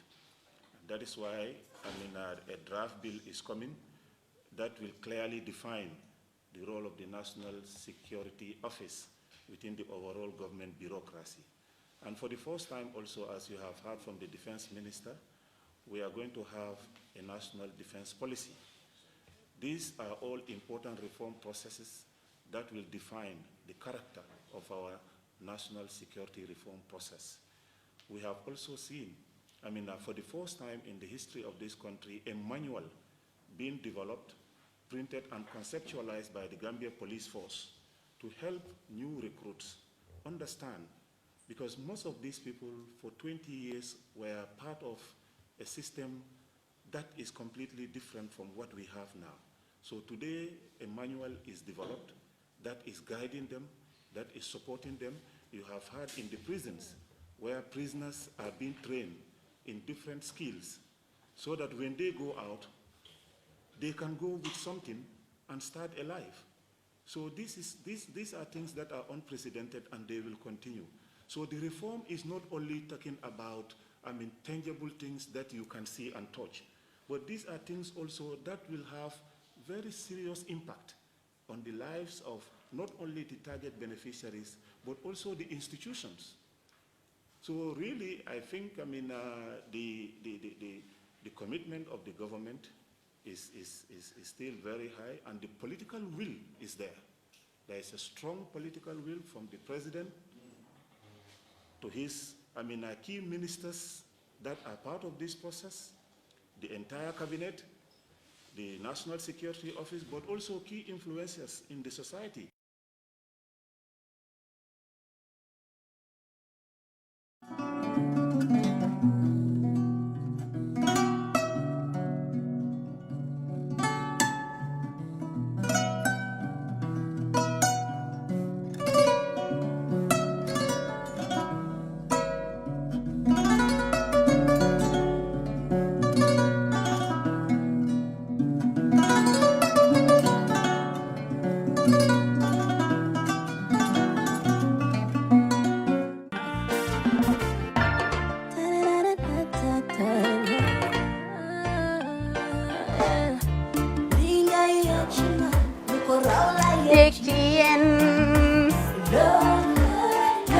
Love like fire. Wow.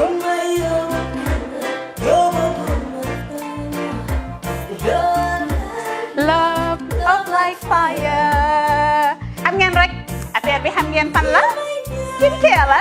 2020 lañ wax de. Waaw. Fii nag mooy Kerr fan, Kerr zero tache. Perfect skin. Skincare saa su ne rek niñ ko dee defee rek loo lañ soxlaati rek maanaam bu dee am problème ci seen skin yéen xam ngeen fan la fii ngeen di ñëw suma xarit yeeg am di jàmm yi nga xam ne taas daf lañ sonaloon xam nga doon xeesal bel la ka xum éneew ma lañ ko nag waaye just in case comme ni ko gars yi defee rek en cas just in case loolu xew xam ngeen fi ngeen di ñëw Skincare Plus si yu baax rek la ñoo dox nag ay baax rek fu ne la ñoo dem ci réew mi di lañ indi rek nag products yu baax du Paris do Italy, do you to work with you on those reforms that are going on. I also want to thank the head of the national security, because what I have heard here, I think these are really big achievements, and that those notwithstanding, they are still aiming for more. Let us collaborate with them. Let us be patient. If you want any information, the spokesman is here. I am here. The minister is the Minister of Defense and also the Minister of Interior. Their doors are open. They will continue to engage you, and we will continue to also facilitate access for you.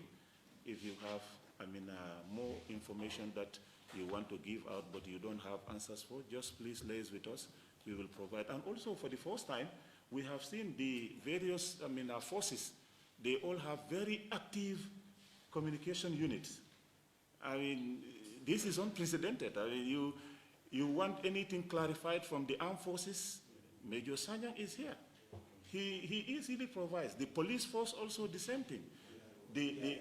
Even the SIS that is not visible now for the first time in 22 years, you want information from them, they easily provide. Because we are in a democracy. The immigration, the fire service, they all have, and the National Drug Law Enforcement Agency, you always see them in the media, because we want to make sure that this interface continues. Even if the, duty bearers, at the level of the ministers are not available, the technical people who are handling some of these operations are easily, readily available for you people to access them. So let us continue to collaborate. Let us continue to do things professionally and ethically, and hopefully we will all get there and people will be well informed. Thank you.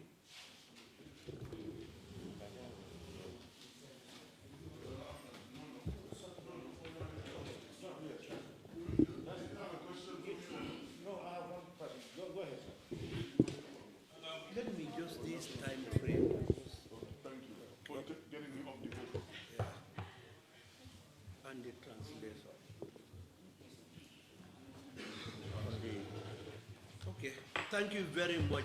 Let me just again reiterate on the issue of, timeline. You see, I think we have to understand at this level that, yes, the security sector reform is a process. But despite, it is time-bound, obviously, and there is a benchmark. And this benchmark, which is accepted internationally, that's what I am trying to put across.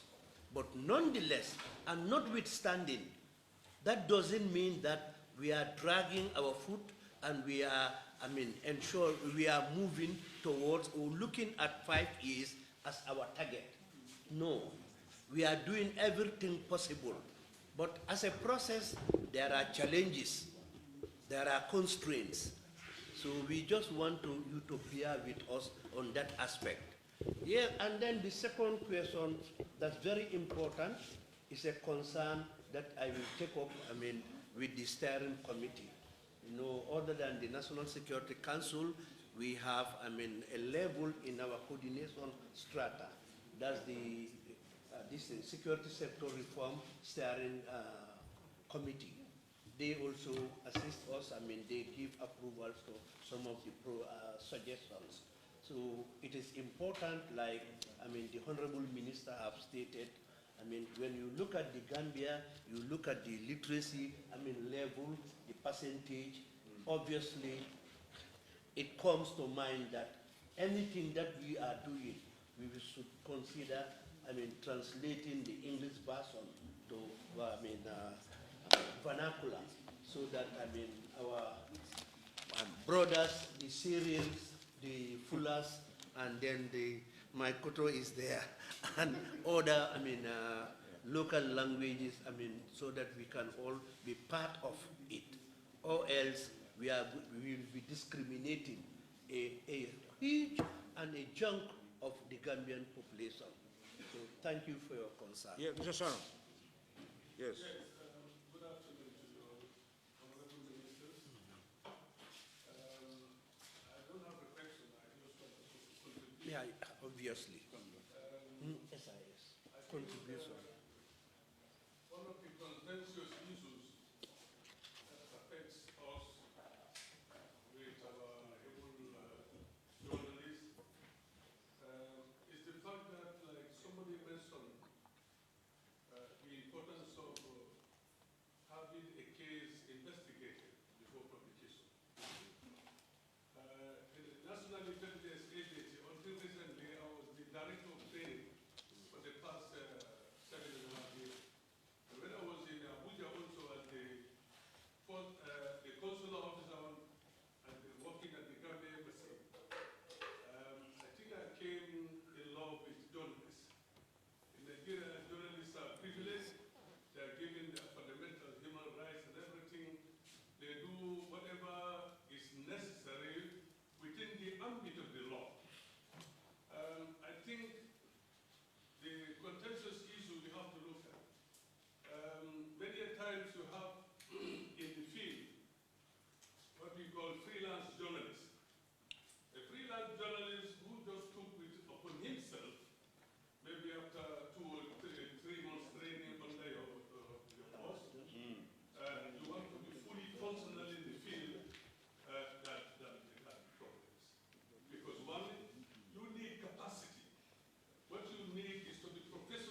this down.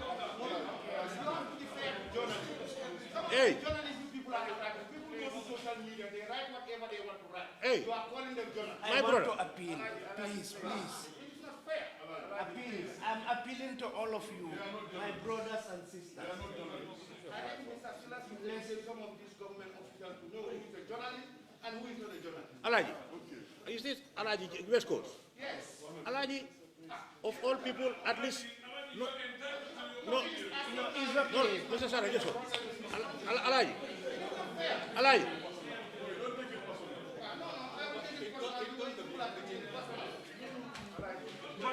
You know what? Next time you are organizing a press conference, I will start with you. No, I mean, I'm so disappointed.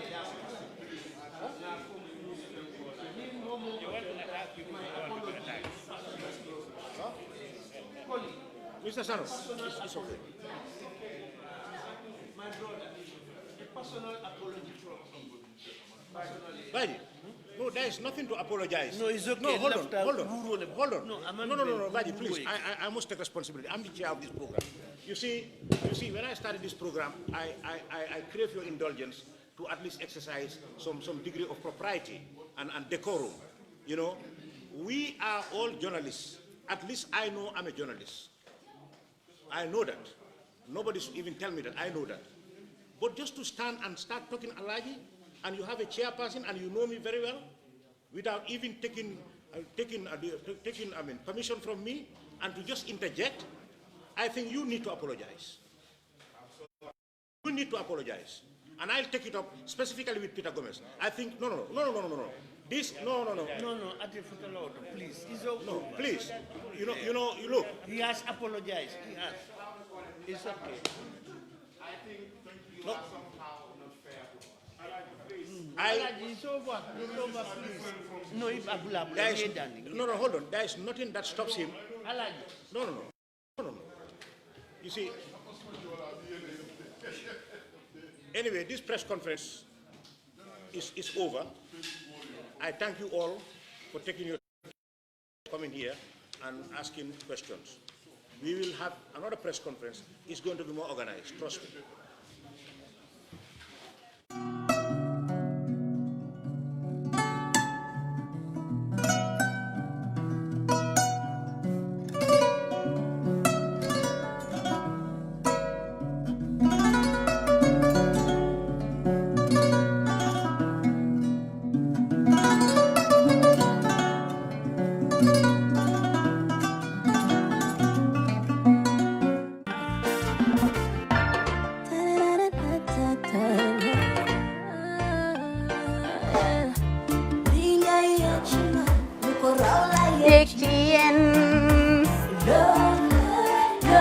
Love like fire.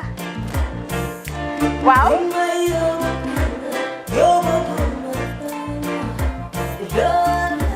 Love like fire. Xam ngeen rek affaire bi xam ngeen fan la?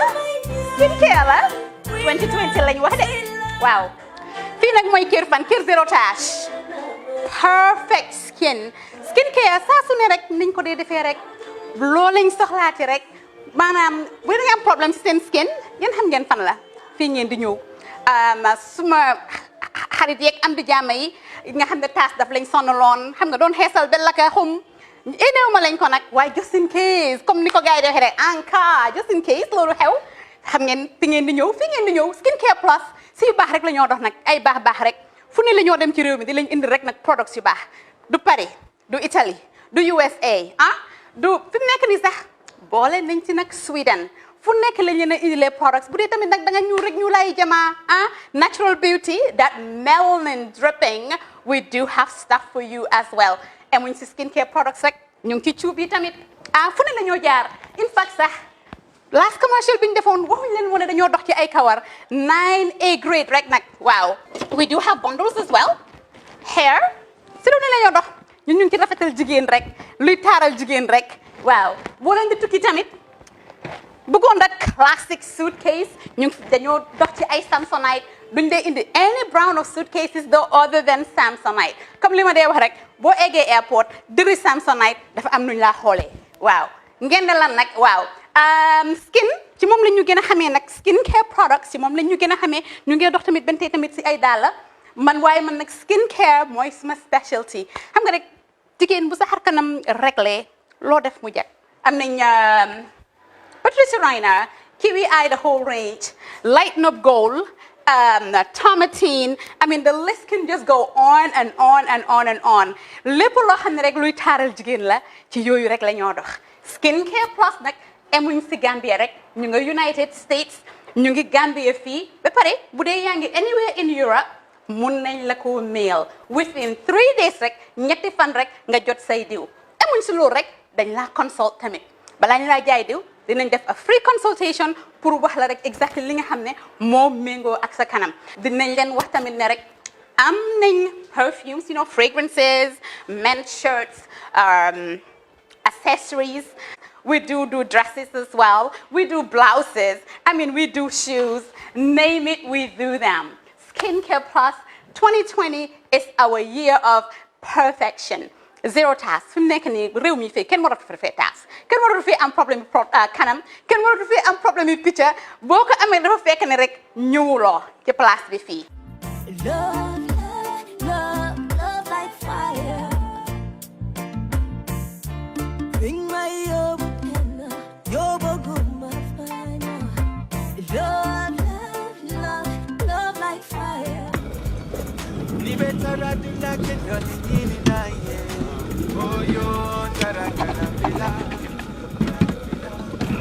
No, ini bara. Alright, okay. Welcome. Basically, lot of lala me along is cool, man. That I can really relax. What the madam? Yeah, that's what the madam? Yeah. Let them do somebody. That's fine. Grand Villa.